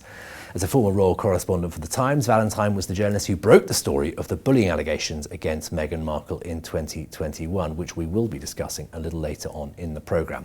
Now, regular viewers will know what I'm about to say next. Yes, if you haven't already, please consider subscribing to the Daily Mail Royals channel. Why? Because that's how you make sure you're up to date with all our exclusive content as soon as it's released. If you want the free Palace Confidential newsletter, meanwhile, to be sent directly to your inbox every Thursday, you can pause the video for a moment, we won't be insulted, and scan the QR code on screen now with your camera phone. And of course, if you're watching it on your phone, you can just head to the description below where we will put a link for you. Right, Valentine, I feel I have to start with this question because I teased it at the top. Who sent the late Queen Elizabeth rubber gloves and why? That was Margaret Thatcher. Margaret Thatcher was not a countrywoman. So when she went up to Balmoral, as all prime ministers do, every September, so it's a rite of passage, annual rite of passage for the prime minister to join the sovereign for a weekend, she was not prepared. First time she went, when she was just a minister, before she was prime minister, she didn't even have the right walking boots, so someone had to lend her a pair of shoes to go walking. But when she was there, prime minister, one of the things that happens in Balmoral is often they go and have a barbecue in the evening. It's one of the lodges on the estate. And afterwards, the Queen gathers up the dishes and does the washing up. And Margaret Thatcher was appalled that the Queen did the washing up without any rubber gloves on. Queen obviously being of hardy country stock. And so when Thatcher got back to London, she sent a pair of marigolds in the post up to Balmoral for the use of the Queen. It's worth clarifying for our international viewers where it's not always clear because our King, previously the Queen, played an important role in political life. They're at the state opening of Parliament. They see every bill, every law before it's signed into law. They sign it into statute, exactly. But they don't have the same power. So if you could briefly tell us a little bit about their role and explain that to viewers. I mean, first of all, the sovereign appoints the prime minister. Now, they don't choose the prime minister, although, you know, some centuries ago that was the case, but it's gradually changed. But formally and officially, they appoint the prime minister. They are there for the state opening of Parliament, the annual ceremony at the beginning of each parliamentary session, and they will read out a speech. The sovereign reads out a speech, which is actually written by the government. It's the government's policies, the government's views, the government's words. The sovereign is merely reading it out. But of course that's a subtle relationship, because sometimes Buckingham Palace gets sight of the speech in advance, some days in advance, and sometimes, you know, they can't object to the policy, they can't object to the contents of the speech, but they'll sometimes say, oh, this language is not quite right, maybe we could just adjust this a little bit, and number 10 Downing Street will listen to that. And as we said, you know, the sovereign signs into law, acts of parliament. They also have a regular weekly meeting with the Prime Minister. The weekly audience is on a Wednesday these days. The Prime Minister goes on after Prime Minister's questions. So I think, you know, having been through the mill of Prime Minister's questions in the House of Parliament, they're quite grateful to have a sort of nice one-on-one session. And the point about that one-on-one session is that no one else is in the room. So it's the one time Prime Ministers can completely share everything, because they know that the Queen or the King, whoever it is not going to leak. I think it was Jim Callaghan or possibly another Prime Minister who said, you know, it's the one conversation they have with someone who's not going to leak it and doesn't want their job. And presumably it must be for some like therapy, for others, a bit absolutely. of advice getting. Yeah, absolutely. Several prime ministers have talked about in terms of therapy. And David Cameron talked to me about how it's a chance to sort of talk things through. And he was prime minister when the Queen had been on the throne for a very long time. So she was able to bring a certain kind of wisdom and expertise to their conversation. She'd been through it all before. There was a bit of telling the monarch what to do, which you talk about in your book. Winston Churchill, of course, saw the late Queen, as she was, just 25 at the time, as something of a child. That relationship was slightly different, wasn't it, to perhaps the other relationships she'd had with prime ministers subsequently? Yes, Winston Churchill was this revered figure, this war hero, as it were. The Queen was very young. She'd acceded to the throne before she expected to. She greatly respected and loved Winston Churchill, and he adored her. And yes, there were times when the government basically told her what to do. One was she and Prince Philip were living at the time at Clarence House, which would later be Prince Charles's home and still is the King's home, effectively. And they didn't want to move to Buckingham Palace. Buckingham Palace is an awful place. No one in their right mind would want to live there. It's sort of impersonal and huge and drafty, and it's like a sort of conference centre, practically. Clarence House is lovely and cosy. It's like a rather grand, lovely London home. And they didn't want to move, but the cabinet told them, you've got to move. And the courtiers, interestingly, were on the government side. So the Queen and Philip had no choice. And the other thing was about the name of the royal house. So it was shortly after the Queen acceded to the throne, Lord Mountbatten, Louis Mountbatten, former head of the Navy and so on, who was of course Philip's uncle, he was heard boasting that the royal house of Mountbatten now ruled. And this got back to the royal family. And some of the Queen Mother certainly absolutely furious. And basically there was a lot of discussion about it, and it was agreed that it should remain the House of Windsor, which Philip did not like. And the Queen was, certainly unwilling to upset her husband, but she was forced to agree to this, that it should be the House of Windsor that ruled and not the House of Mountbatten. I want to just touch on a point you just made there, which is very interesting, certainly the Buckingham Palace point, because we're now almost back in that situation. Buckingham Palace is undergoing a £369 million multi-year renovation. The King, we're told, is going to move in. Few believe this in royal circles. Prince William has said that he doesn't want his family to be living there. He sees his family elsewhere. Can you see a government of today trying to force the royal family to live there at Royal HQ? It seems inconceivable, doesn't it? It does seem tricky, that one. William, it depends who's succeeding to the throne. William is, now middle-aged, let's be honest. And he can be quite stubborn. He knows his views, he knows what he thinks. I mean, he respects the relationship with the government, but I don't see him backing down over that one. If it was if something ghastly happened to William and say Prince George, a young Prince George exceeds to the throne, I think maybe a government could persuade him to move into Buckingham Palace. But but it's interesting.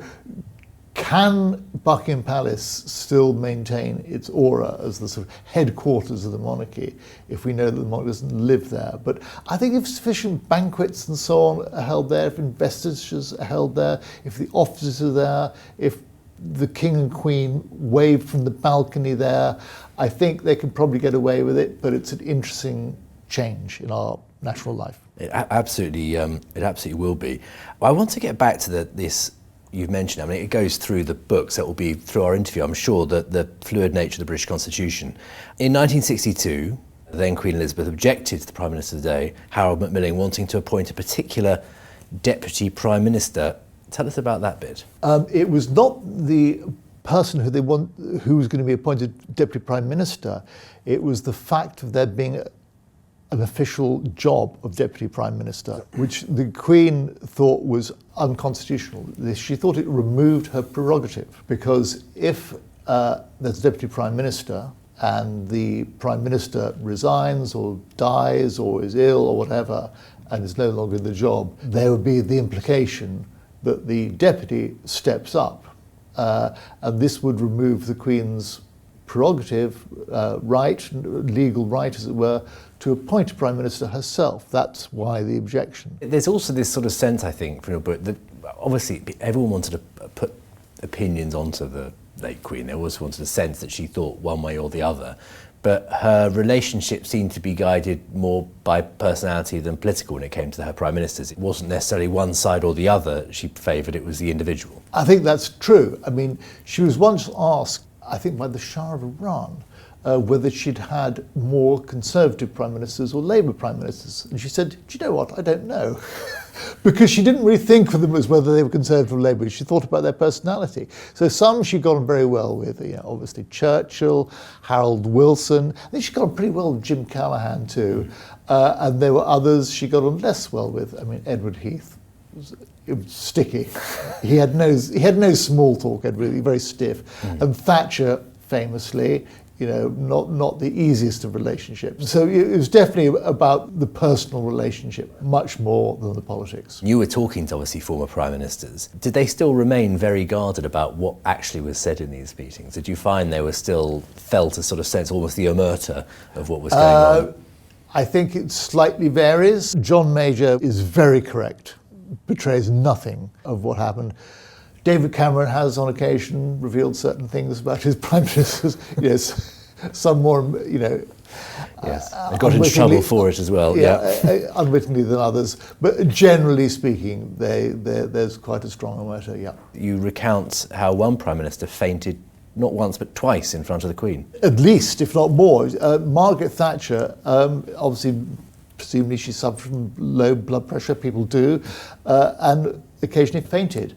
And there was one occasion, I think it was the annual diplomatic reception at Buckingham Palace, and Thatcher's there, Dennis is with her, Charles Pole, her foreign policy advisor, is with her, and they're in the lineup, and Thatcher keels over. And obviously people like Charles Pole are extremely worried, and Dennis Thatcher looks over and says, "Oh, don't worry about that, she's always doing that."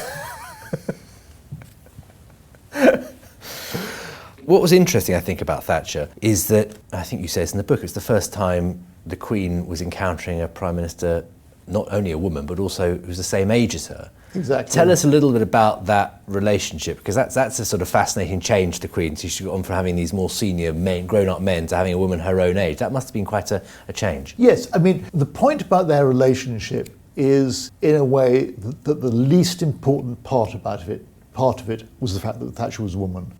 I don't think that in the Queen's reckoning and how the Queen related to her, the fact that Thatcher was a woman really played a big part. I think Thatcher had a huge respect for the royal family, but she was always slightly awkward in the royal presence. She didn't have that natural ease that, say, Harold Wilson had, or perhaps Jim Callaghan. And as we've discussed, at Balmoral, she wasn't a countrywoman. She wasn't happy in the Highlands, sort of tramping across the Highlands or going deer stalking, God forbid.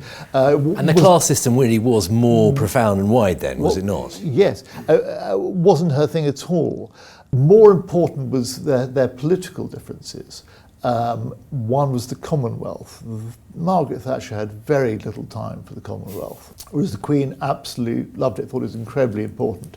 And that was a great point of difference with them. And there were various sort of these Commonwealth summits where the British government, the Thatcher government, was regarded with great distaste by the rest of the Commonwealth because of the issue of South Africa.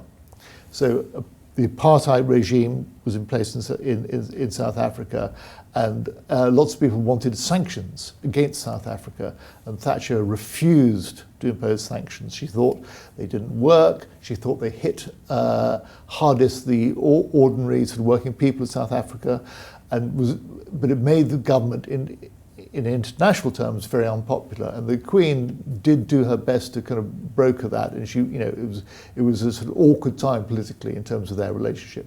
But there were other things. I think the miners' strike. So during the miners' strike of the mid-1980s, Margaret Thatcher thought the British government had to stand firm against the miners' union, whereas the Queen was very concerned about the effect it had on ordinary people, on communities and so on. But, I think that caused an awkward tension between them. One area of contention, shall we say, was when it came to Prince Andrew and the Falklands War. Tell us a little bit about that story and what the Queen's view was and what Margaret Thatcher was at that time. At the time of the Falklands War, Andrew was a helicopter pilot serving with the Royal Navy, and there was a discussion about whether Andrew should go to the Falklands, because there'd be no keeping you behind the front line. If you're a helicopter pilot down there in the South Atlantic, you're on the front line. And Margaret Thatcher was, I think reluctant that he should go, but the Queen was absolutely adamant. And interestingly, if you remember your Falklands history, the Foreign Secretary Lord Carrington resigned at the beginning of the Falklands because Britain had failed to foresee this invasion. And his number two, Richard Luce, later Lord Luce, resigned with him. But the very last thing they did before resigning was discuss whether Prince Andrew should be allowed to go to the Falklands. And they discussed it, and they recommended to Margaret Thatcher that he should be allowed to go, and then they resigned. It's a very tricky thing, but I mean, it came up later, of course, with the Queen and talking about, her grandsons taking her shilling. They should be, therefore, be sent off. I want to get back to Tony Blair now, though, because that was obviously seen. We've had portrayals of it in The Crown and various other films set around that time. Yeah. Certainly all the sort of interest into the late Princess of Wales, Diana's life. Tell us about that relationship. Does he deserve the credit he has for handling the Diana aftermath? Has the Queen been maligned, her role there? What are your thoughts on that period? It's pretty complicated. The first thing you should say is Tony Blair desperately wanted to get it right. I mean, it's an interesting little, hardly an anecdote, but insight that when he went to Buckingham Palace, having won the election, he goes to be appointed Prime Minister, and he goes up to see the Queen, she appoints the Prime Minister, he comes down again, and he's very worried about saying the wrong thing. So he checks with officials, can I say, I had a nice conversation with the Queen, what can I say on the doorstep of Downing Street? And they say it's fine, you can say you had a nice chat with the Queen. But it's symptomatic of, in a funny way, Blair's quite old-fashioned. He did believe in the importance of the royal family and he wanted to get it right. And then there's that moment, the morning after her death, Tony Blair's in his constituency, and he does a statement to the television cameras about the tragic death of Diana, and he calls her the People's Princess. And it's a very Tony Blair-like phrase, isn't it? And it just captures the moment, and I think that was awkward for the royal family, and it symbolises what would be weeks, months, years of awkwardness for the royal family. And the handling of the week between her death and her funeral, the narrative has built up that basically New Labour saved the day for them, they told them what to do. There's an element of truth in that. The palace asked for their help. On the Sundays, I suppose that is the day she died, the palace did say to Blair, listen, could some of your people come over? So Alistair Campbell went over to the palace, others went with him, a small, so they definitely gave valuable input. And there were things that happened, the Queen remaining up at Balmoral and so on and so forth. The issue of the flag, whether there should be a flag at half-mast over Buckingham Palace. But you also have to give credit to the royal family, because they also recognised who Diana was, and they recognised the seriousness of how her death should be marked.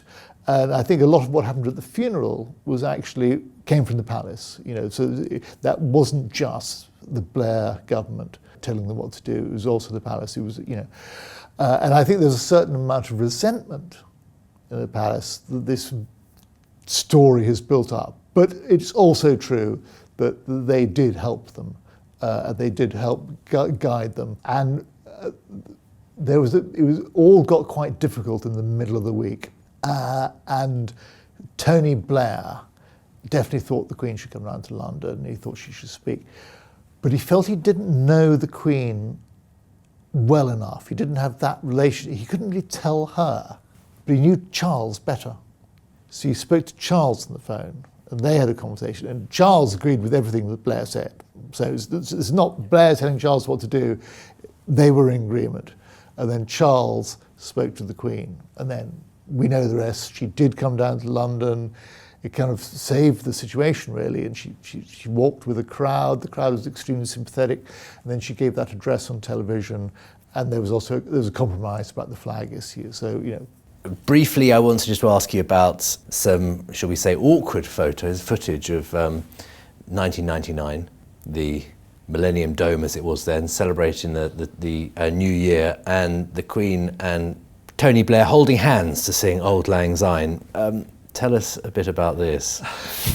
It's one of the most excruciating pictures of the royal really family there are. The look on the Queen's face and the awkwardness on Blair's face.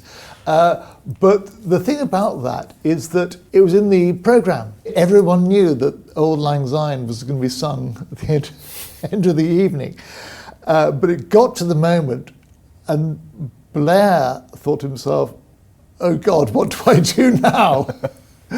And he's dealing with this quandary when it's actually the Queen who raises her hands.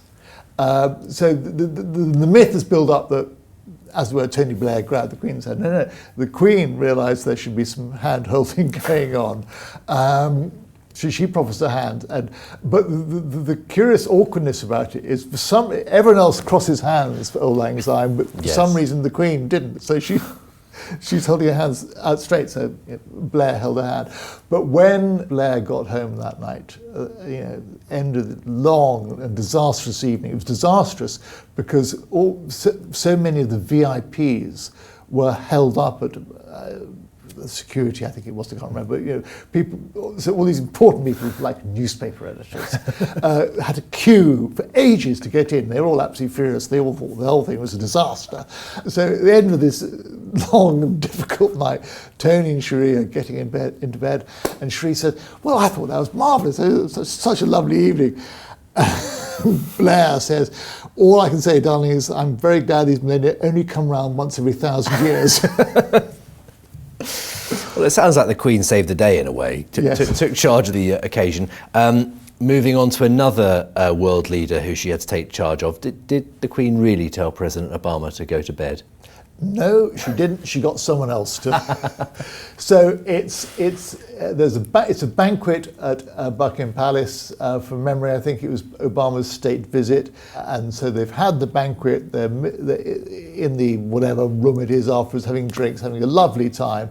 But it's getting late. And the Queen thinks the evening should draw to a peaceful close. And so she summons George Osborne, who's the Chancellor of the Exchequer, and tells him that he should tell Obama that it's time, please would you tell President Obama that it's time for bed? And Obama obviously says, yes, ma'am, or whatever. And Obama's sort of standing there somewhere, surrounded by a gaggle of people, obviously having a lovely time. And I meant to go and tell him to go to bed. And then fortunately, the Queen's private secretary, Sir Christopher Geidt, as he then was, he said, don't worry, Chancellor, we have it in hand. Another great story. Now, I want to talk, I know you might be able to dispel a few myths here. Queen backs Brexit. That was what The Sun was claiming in 2016. Yes, they claimed that she was behind us leaving Europe. But The Sun claimed that in 2016. That was based on a lunch at Windsor Castle a few years earlier.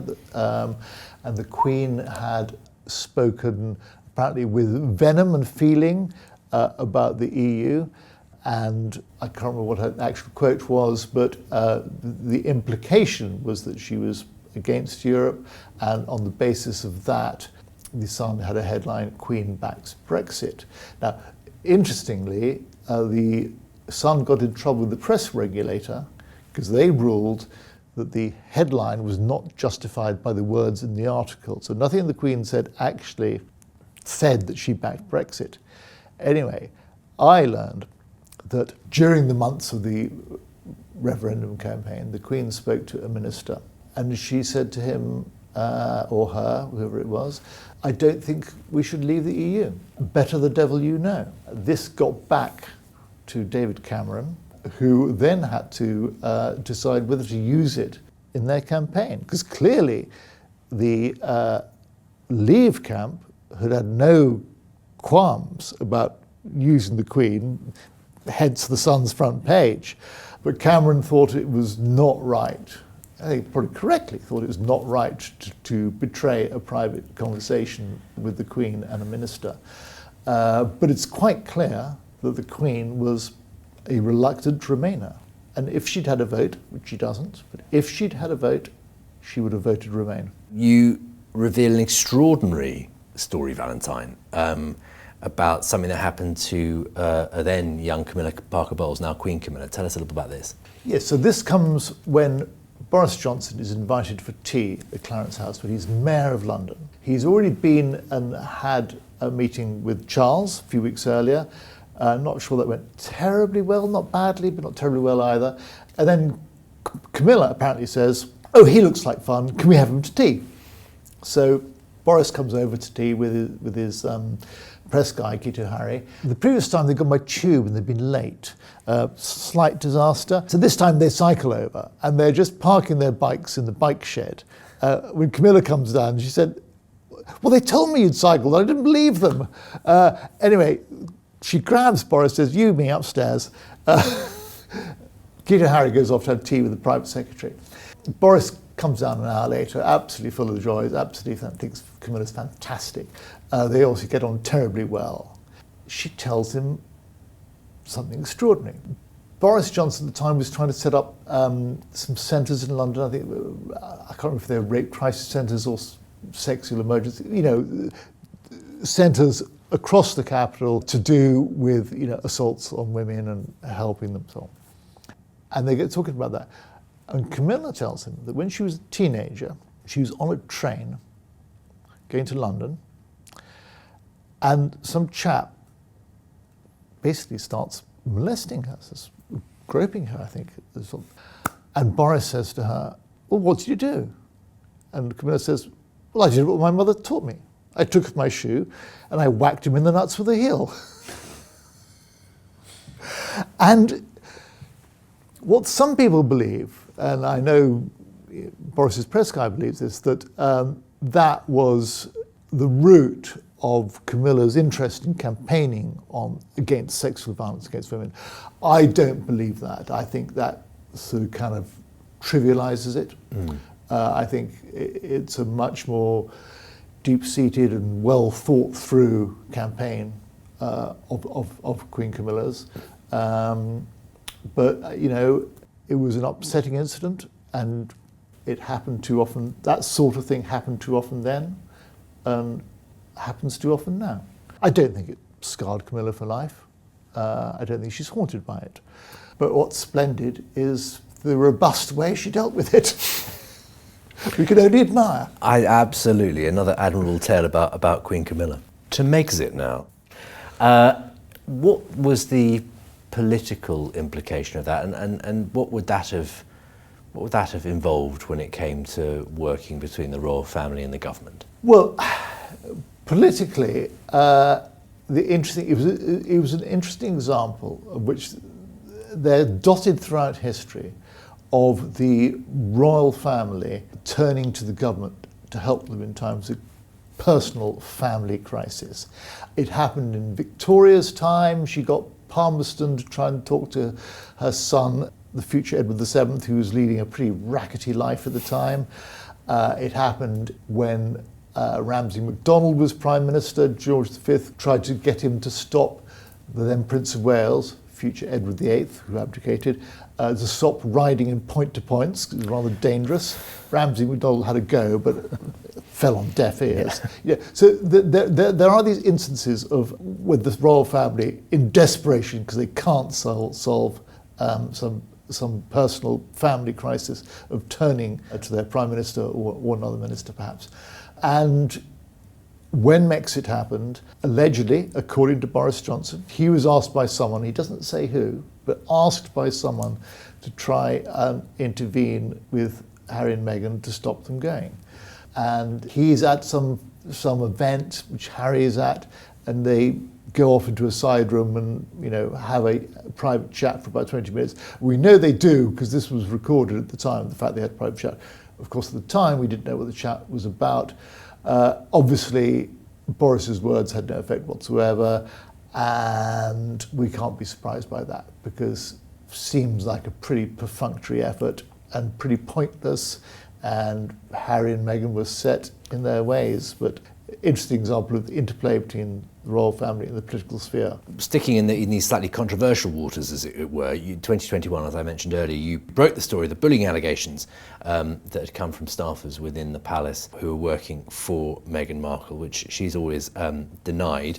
We were promised an investigation. We've never seen the results of those. What do you think the effect of that incident and that story that you broke has been? Well, if you go to the investigation for a start, that was an unwise move by the palace to say there was going to be an investigation, because one knew straight from the off that it was never going to be made public, the results.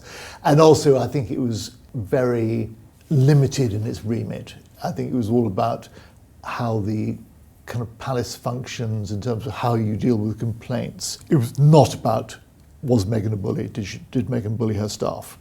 So even if the results of the investigation had been made public, I think people might have regarded them as disappointing, because I don't think it would have addressed the core issue that most people are interested in. The effects of that, you know, it just means that people look at Meghan and indeed Harry, because, you know, I think Harry was slightly implicated in the bullying allegations as well. They look at them with a different view. The important thing about the whole Meghan saga, which I strongly believe, is that it could have been handled better. They were clearly unhappy. They've been clearly unhappy for a long time.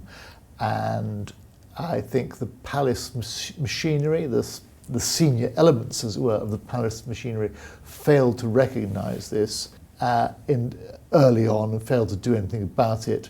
And by the time Harry and Meghan said, we want to be off, we want to do something different, by the time that happened, it was all far too late. It had all become too acrimonious.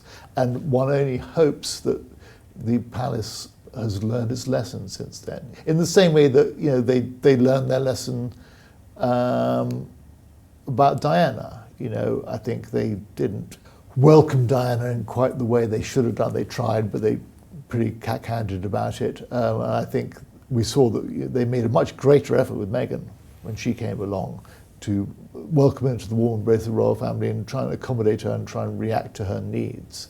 But, you know, there's always new lessons to learn. And how they handle staff as well, because obviously a lot of staff left very unhappy about this whole instance and the interaction with the royal family there and their courtiers. So presumably they had lessons to learn about those people and how they presumably, and one hopes so. Yes. Yeah. We mentioned Harry there, and we've had recent problems with Prince Andrew, and it does feel sometimes that the whole constitution, the whole sort of edifice on which our royal family and the government coexist is built on goodwill and the fact that you hope the person in that position will do the right thing. But then a couple of these people come along who are, some would argue, unsuited, you know, characteristically to being in the royal family or having this sort of position. Do you feel there are enough checks and balances that were we to have a Harry or an Andrew character come along as first in line to the throne, that they'd be able to coexist in the system as it is? I think it's a very good question. I think the system evolves gradually in a very unwritten way. And what's interesting is that, you know, I think we've been pretty lucky. The monarchs we've had over the last century or so have all been pretty dutiful. Some of them might have had, as were character flaws, some of them might have been a bit dim even, but they've done their best and they've believed in service. And the one who might have been a disaster as king, possibly Edward VIII, didn't stay on the throne. So you could say that the country dodged a bullet there. We'll have to see. I mean, the one advantage of the system we have, and it's a pretty funny old system when you wouldn't create it from scratch, is that the people are brought up with a sense of service. They're brought up knowing what their destiny is. You know, they take it in with their mother's milk. So, you know, however William turns out, he has had service drummed into him from an early age. So you hope he'll behave well, behave properly. It can go wrong. But they're only there on sufferance. And one of the themes that I can address in the book is they're there on sufferance and they exist in the way that they do because politicians allow it. And it's not just because politicians are slavish royalists. Some of them are, many of them are more neutral, but they kind of think the system works, and more importantly, they think the country believes in it. The moment the country stops believing it, the politicians are no longer going to defend the royal family and support the system. So it's all based on trust and seeing that we have a system that works. And as soon as people no longer believe that, you're in trouble. It is such a complicated, nebulous idea, the British Constitution. Yes. You know, again, for foreign viewers, it's unwritten. A lot of stuff that's codified in other countries or very clearly set out isn't. Did you feel after you gained a greater sense of it from writing this book? Did you gain a sense of maybe ways we could be doing things better? What I got from the book was this fabulous sense of how we make it up as we go along. I mean, there's a great historian, Peter Hennessy, Lord Hennessy, who knows more about the Constitution and government than anyone else alive practically. He once bumped into a constitutional expert in the corridors of Westminster, and this chap said to Peter, I've been thinking about the Constitution, and I've come to the conclusion that the Constitution is what happens. And it is very much what happens. Absolutely fascinating. Now, this actually does lead us quite nicely to my final question of the day, and it's certainly one for those interested in conversations between the sovereign and the Prime Minister today, and also those who are interested in a British Constitution. Is the British Prime Minister really forbidden from asking the monarch a question if the answer might be no?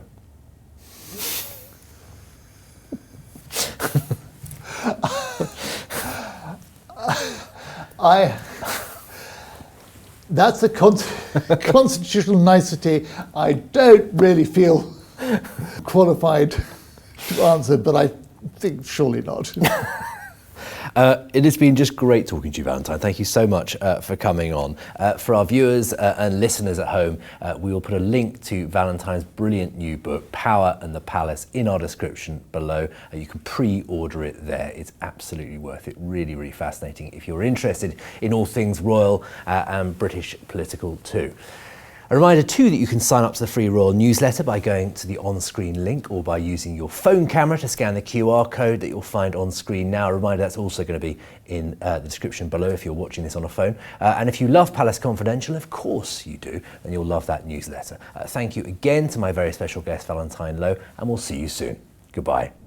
MI5 had been mentioned as being involved in surveilling Diana. MI6, right. GCHQ, which is the great big sort of intelligence agency. That is all getting really weird. The death threats that Bashir had issued, the list of lies that he came out with. I do know that William is very, very keen that this story comes out.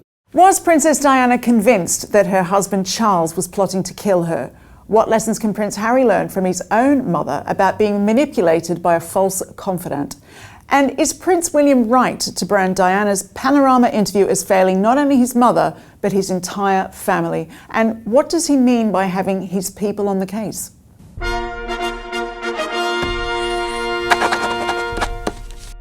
Hello, I'm Jo Elvin and welcome to a very special episode of Palace Confidential Authorised, where we explore the latest and most jaw-dropping royal books in the company of their most intriguing authors. Today, we have none other than Andy Webb, an award-winning author and filmmaker who spent 15 years at the BBC, That's the broadcaster that produced the infamous Panorama interview between Princess Diana and Martin Bashir. Now, Andy went on to obtain secret files which proved that Bashir lied to land the famous interview with the Princess of Wales in 1995. You're very welcome, Andy. Thank you for joining us today. No, it's great to be here. Andy's latest book, Diana-rama, includes never-before-published details of the deception and entrapment of the Princess of Wales and the cover-up that followed. For the first time, Webb has revealed the extent of the deception, including the elaborate plan devised by BBC insiders which left Diana at the mercy of both the media and the world in the lead up to her tragic death in Paris. The book has even been given a seal of approval by Diana's brother, Charles Spencer. Just quickly before we get into that though, if you haven't already, please consider subscribing to the Daily Mail Royal's YouTube channel to make sure you're up to date with all of our exclusive content as soon as it's released. Palace Confidential, Reading the Royals, Acting Royal, Palace Authorised, all the good stuff. And remember to sign up to the Palace Confidential newsletter by scanning the QR code on your screen now with your phone camera or by clicking the link in the description below. Right, now, Andy, thank you so much again for joining us today. Let's start at the beginning. Take us back to 1995 at the time of this famous interview. So in 95, they've been married for 14 years. During that period, of course, not all bad times, some very, very good times, but the marriage itself has not survived. They're separated in 1992, although relations between Prince Charles, as he was then, and Princess Diana, incredibly civilised. They've worked out access and living arrangements for William and Harry and so on. But that's where the marriage was at. And this interview, because a lot of our international viewers might not know about Martin Bashir. So how did Martin Bashir, who was a BBC journalist, he wasn't a household name. Some would argue he wasn't really a household name in his own house. He landed the biggest royal interview of the generation. I think Martin Bashir, some people may know the name. Those who don't, he comes to the BBC in 1986, fairly low level. He's working on fairly localised type programmes. Then he's promoted onto the programme Panorama. Panorama is, in a more global context, it's like, say, 60 Minutes or something like that. It's a really, really big deal, important current affairs documentary. What Panorama says is the way it is. So when someone like Martin Bashir was able to rock up, representing Panorama, this really counted. He's number one, he's a serious individual. Number two, he's a truthful individual, someone you can believe and you can trust.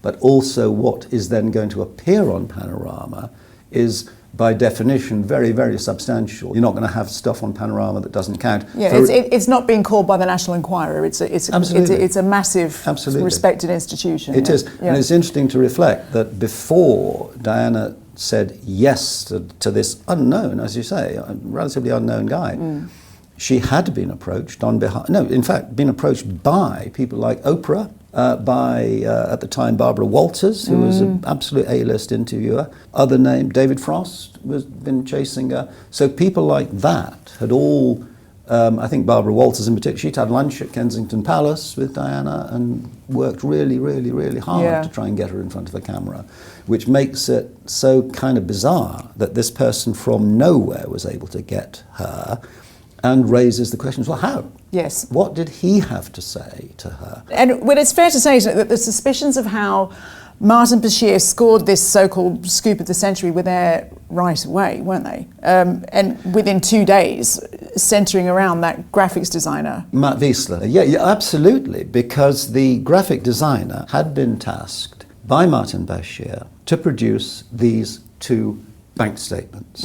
Very innocently made these fake bank statements for Bashir. Bashir, not innocent. Matt Wiesler, yes, innocent. Right. The bank statements that Matt Wiesler had drawn up, the actual information on them was not really significant. And of course, these bank statements were never presented to Diana. It wasn't a case of, hey, look, I've got these bank statements, and they were never presented to Diana at all. They were presented to Charles Spencer as part of, if you like, Bashir's calling card to prove to Spencer that he was a serious journalist who had genuine insider links and what have you. That's the relevance of the bank statements. So just explain for people catching up, what was the intent of those forgeries that Bashir presented to Diana and Charles? Well, when this chap Martin Bashir comes along with all the grandeur and authority of the BBC behind him, says, and documents as well, and says, I've got evidence that your husband is planning to have you murdered. And I'm from the BBC, I'm just not Joe Nobody. Yeah.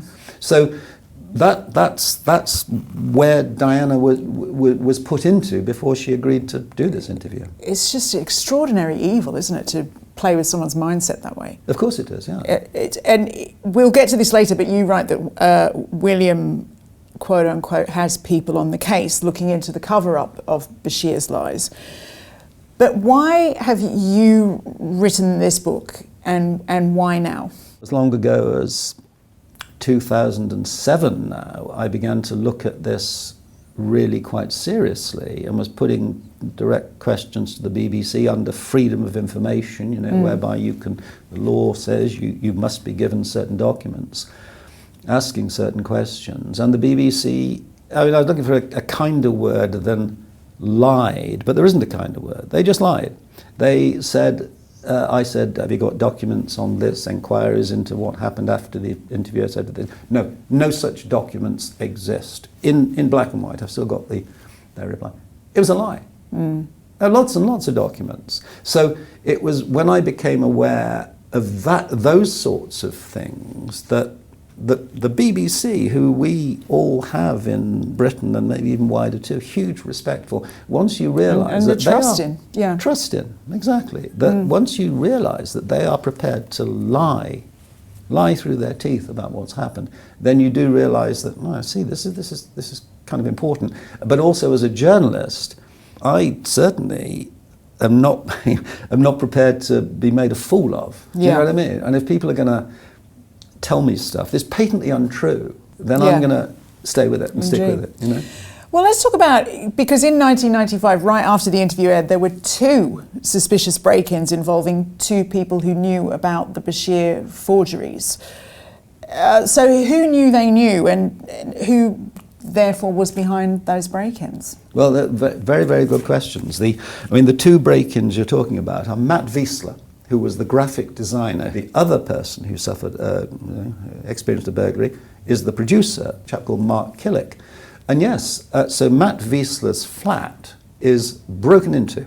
And the only thing that's missing in this burglary is a little plastic case which holds what we used to call, and you'll remember them too, I think, floppy disks. People may not even remember what a floppy disk is, if you like. It's a kind of little external mini hard drive, if you like. On the floppy disk was the graphic artwork that he'd prepared for Bashir. And that's the only thing missing from the break-in? Only thing missing was that.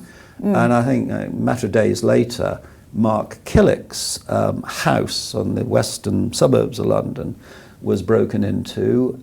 Nothing was taken except his study was ransacked and drawers, etc., etc. Could it be a coincidence, the 2 burglars so close together? I don't know, maybe it could. You say to yourself, okay, somebody wanted those floppy disks with the bank statement stuff on. Who could be behind the burglary? And Matt Wiesler, of course, has thought about this long and hard, and we went through the list together. First of all, could it be somebody from the BBC trying to cover up what's been done? Well, we decided that makes no sense, because Matt had kept hard copies of the bank statements, bits of paper of the bank statements, and they had already been faxed to this chap, Mark Killick. And the BBC knew that. So what do you gain from stealing the floppy disk with well, you don't really gain very much at all, because the stuff's already out there. So he ruled out somebody from the BBC. And you say to yourself, well, could it be journalists trying to get the inside dope? Or if not journalists themselves, they hired some ne'er-do-well, some burglar to go and do it for them. Well, possibly, but if they do that and they successfully steal the floppy disks, and then they publish a story, it's like, well, hang on, it's like kind of, aren't you putting your hand up that it was kind of you who did the burglary? Well, so you kind of ruled that out. So was it Bashir? Well, no, because I would put Bashir in the first category, the BBC category. What does he gain? Yeah. What does he gain? The bad stuff, the actual fact that these bank statements were produced at all, that's out there. You know, Matt had kept hard copies of the work he'd done, and they were out there. So the third possibility is almost the sort of the scariest one of all, and that is, although it may sound weird and conspiracy theory, etc., is that some sort of secret service interest, some sort of, spooks who wanted to see just what was going on here, because there had been so many sort of allegations that had reached the press and so on and so forth, that MI5 had been mentioned as being involved in surveilling Diana, MI6, GCHQ, which is the great big sort of intelligence agency. That is all getting really weird. It is getting weird, but it is just about believable that they could be so concerned about what's going on that they just want to take a look. And I'm sure people like that have the ability to burgle. But then you write that actually the weirdest, sort of like hardest to believe moment came 18 months after you first made that freedom of information request. So tell us what happened in your words. So I had been putting in my freedom of information requests to the BBC. The BBC, on at least one occasion, just lied outright about whether they possessed information or whether they didn't. But in 2020, significantly, 48 hours before my documentary film was due to hit the air that exposed a lot of this, just 48 hours before, I got a note from the BBC saying, we're about to send you some freedom of information documents that you've been asking for. And I'm thinking, that's weird, because thus far you've been saying, well, number one, you've been saying we haven't got any, and then we won't give them to you, and etc. But they said we're now going to send them to you. They did send them to me, as I say, 48 hours before the film appears, and I'm looking through, and I'm looking through these. One of them, and I remember clearly, it was page 43, was absolutely critical, because what it said, it was a report that was sort of 25 years old, but the key thing was, it made the claim that these bank statements that we've talked about, it wasn't so much that Martin Bashir had showed bank statements to Charles Spencer. The BBC's report claimed that it was Charles Spencer who'd showed documents to Martin Bashir. Right. Which doesn't make any sense. Absolutely doesn't make any sense. Now, I've only got 48 hours to go before my film hits the air, and I'm thinking, what do I do here? I made a screen grab of the report from the BBC in question and sent it to Charles Spencer. Charles Spencer, Diana's brother, somebody at that point in history who I'd never met, never spoken to. He'd turned down requests to be interviewed, etc., etc. Sent it to Charles Spencer and said, look, but what does this mean?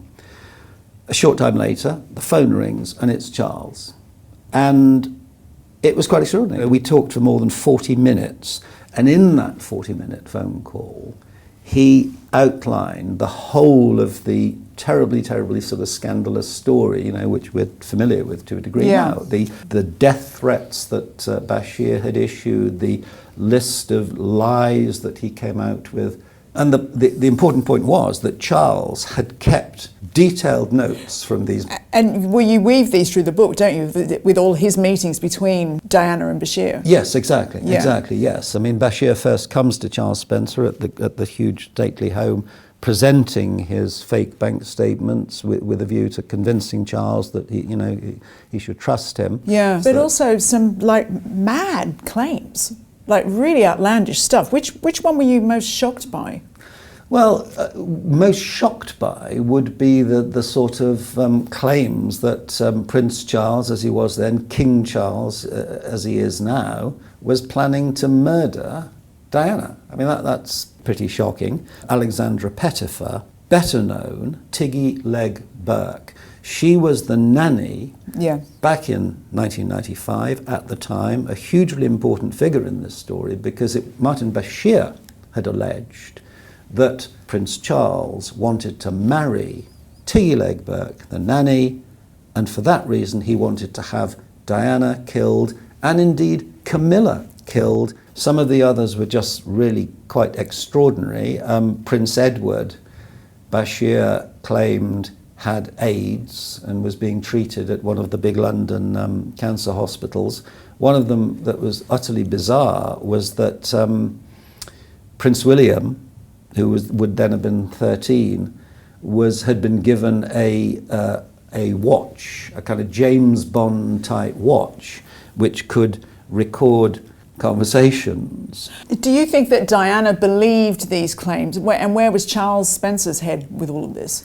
Well, Charles Spencer's head was, he's sitting there, the three of them at this sort of fancy apartment in Knightsbridge in London, and Charles is sitting there with his notebook noting all this stuff down, and he's described to me how the longer it went on, he just couldn't believe this. And quickly, I think very quickly, it occurred to him that Bashir was, I mean, the words he used, he thought it was just full of crap. He just didn't believe a word of this. And what the great shame is that at the end of that meeting, he says he took, Bashir's gone, he took Diana on one side and looked, he said, I'm so sorry. I've wasted your time. I've brought this guy here, but I say it's just full of crap. And he fatally assumed that Diana had taken the same view. He thought that Diana had seen in Bashir what he'd seen, that all of this is just nonsense. But she hadn't. She hadn't. Now, there were only 47 days between that first meeting and the day that Diana sits down for her incredible interview, the TV interview. And it's in that 47-day period that Bashir was able to work on Diana and fill her head with. And it's interesting, isn't it, that because according to one of Diana's closest friends, Rosa Monckton, she actually ended up regretting the interview quite deeply, and it's perhaps supported by, there was this reported exchange with a young William who was still at Eton on the eve of the broadcast. That's right. I mean, I find that really, really moving. I mean, and it's recounted in the book that it's often, the story is often told that William sat and watched the Panorama interview alone in his bedroom at the public school, Eton, alone and in tears. Well, maybe he did, maybe he didn't. But I've always thought, well, how do we know that? You know, can we be sure about that? I'm not sure. I'm not sure we can. It's a safe bet, though, that a teenage boy would be mortified by I think seeing his absolutely mother mortified, airing the dirty laundry on TV. Absolutely mortified. I mean, you don't have to be a prince. Any 13-year-old boy. Do you think that William and Harry are going to learn things they don't know in this book? Yes, I absolutely do. I absolutely do. I mean, and I do know. I mean, I've been really careful in the book to only say what I can be sure is the truth, and not, speculate crazily beyond that.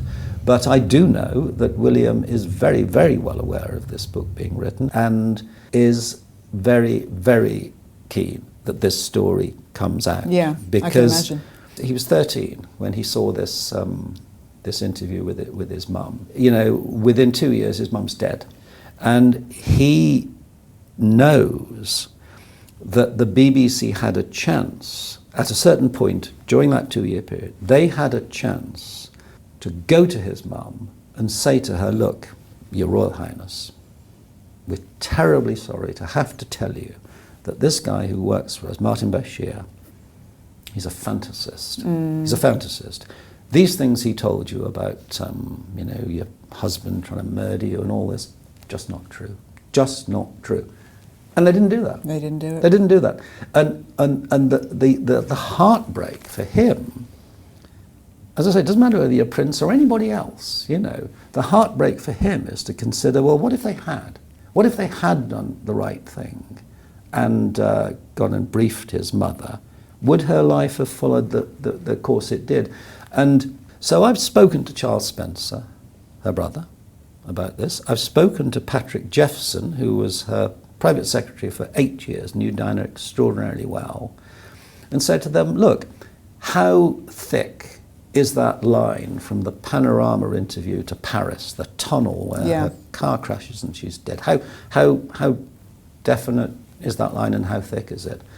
And Charles Spencer says, absolutely, he describes the consequences of the Panorama interview as lethal.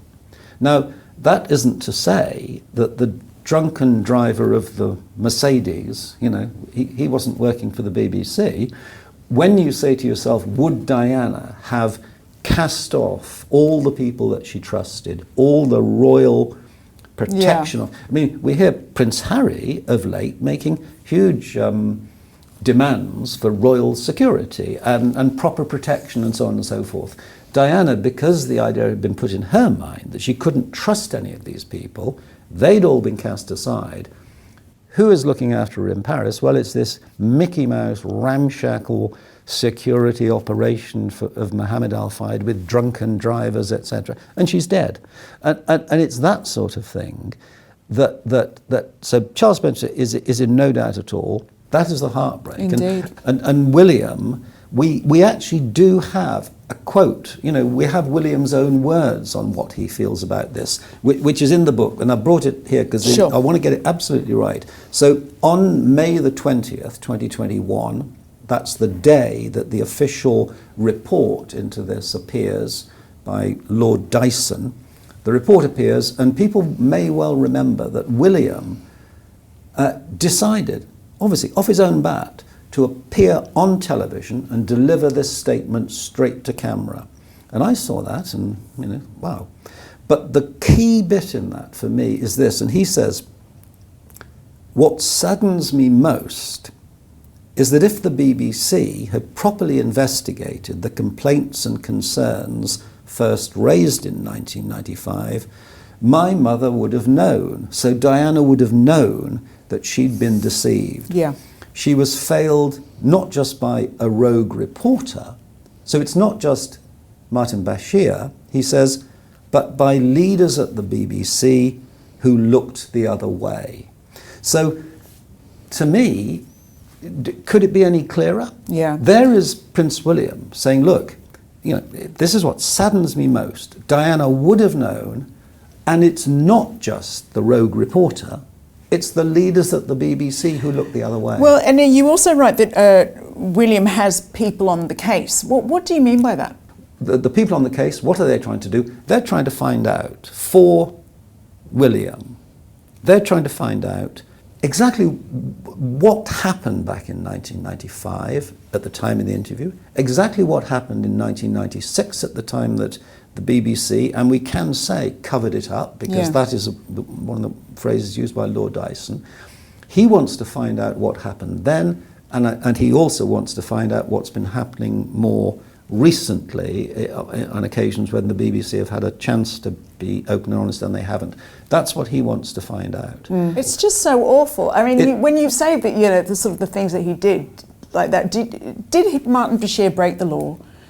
Should he be prosecuted? And ergo, should the BBC be prosecuted?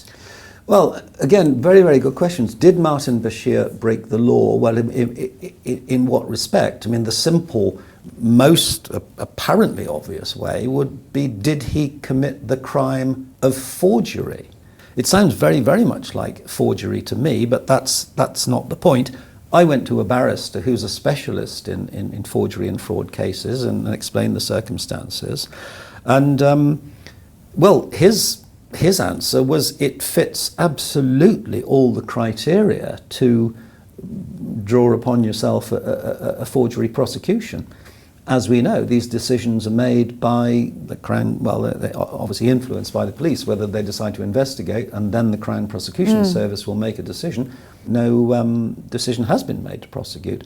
It's just one of those curious questions. Charles Spencer, Diana's brother, thought that Bashir should most certainly have been prosecuted, had a email dialogue with senior police officers, made it absolutely clear that he wanted to see some action being taken here, was told that, well, we don't think so. The police, interestingly, used the word, clearly some of the conduct was dishonest, which I think is quite interesting, but didn't think, for whatever reason, that it merited a criminal prosecution. Charles Spencer then thought, right, what do? I'm going to take out a private prosecution myself. I'm going to hire lawyers. I'm going to prosecute myself. Ultimately, he thought, do you know what? Am I going to spend, you know, £3, 4, 500,000 pounds doing the job that I think, you know, the state, the police should do? And he decided not. But no, I mean, Martin Bashir has not faced any legal sanction whatsoever. And then neither has the BBC. Neither has the BBC. I mean, interestingly, again, the question was raised of whether certain BBC officials, certain senior executives, committed this curious crime called misconduct in public office. That's when people in a public office who should behave responsibly don't behave responsibly, and there comes a point where that actually becomes a criminal offence. And that was raised. I know that the Met Police were at least giving that consideration at one point. Right. But again, the answer came back, no.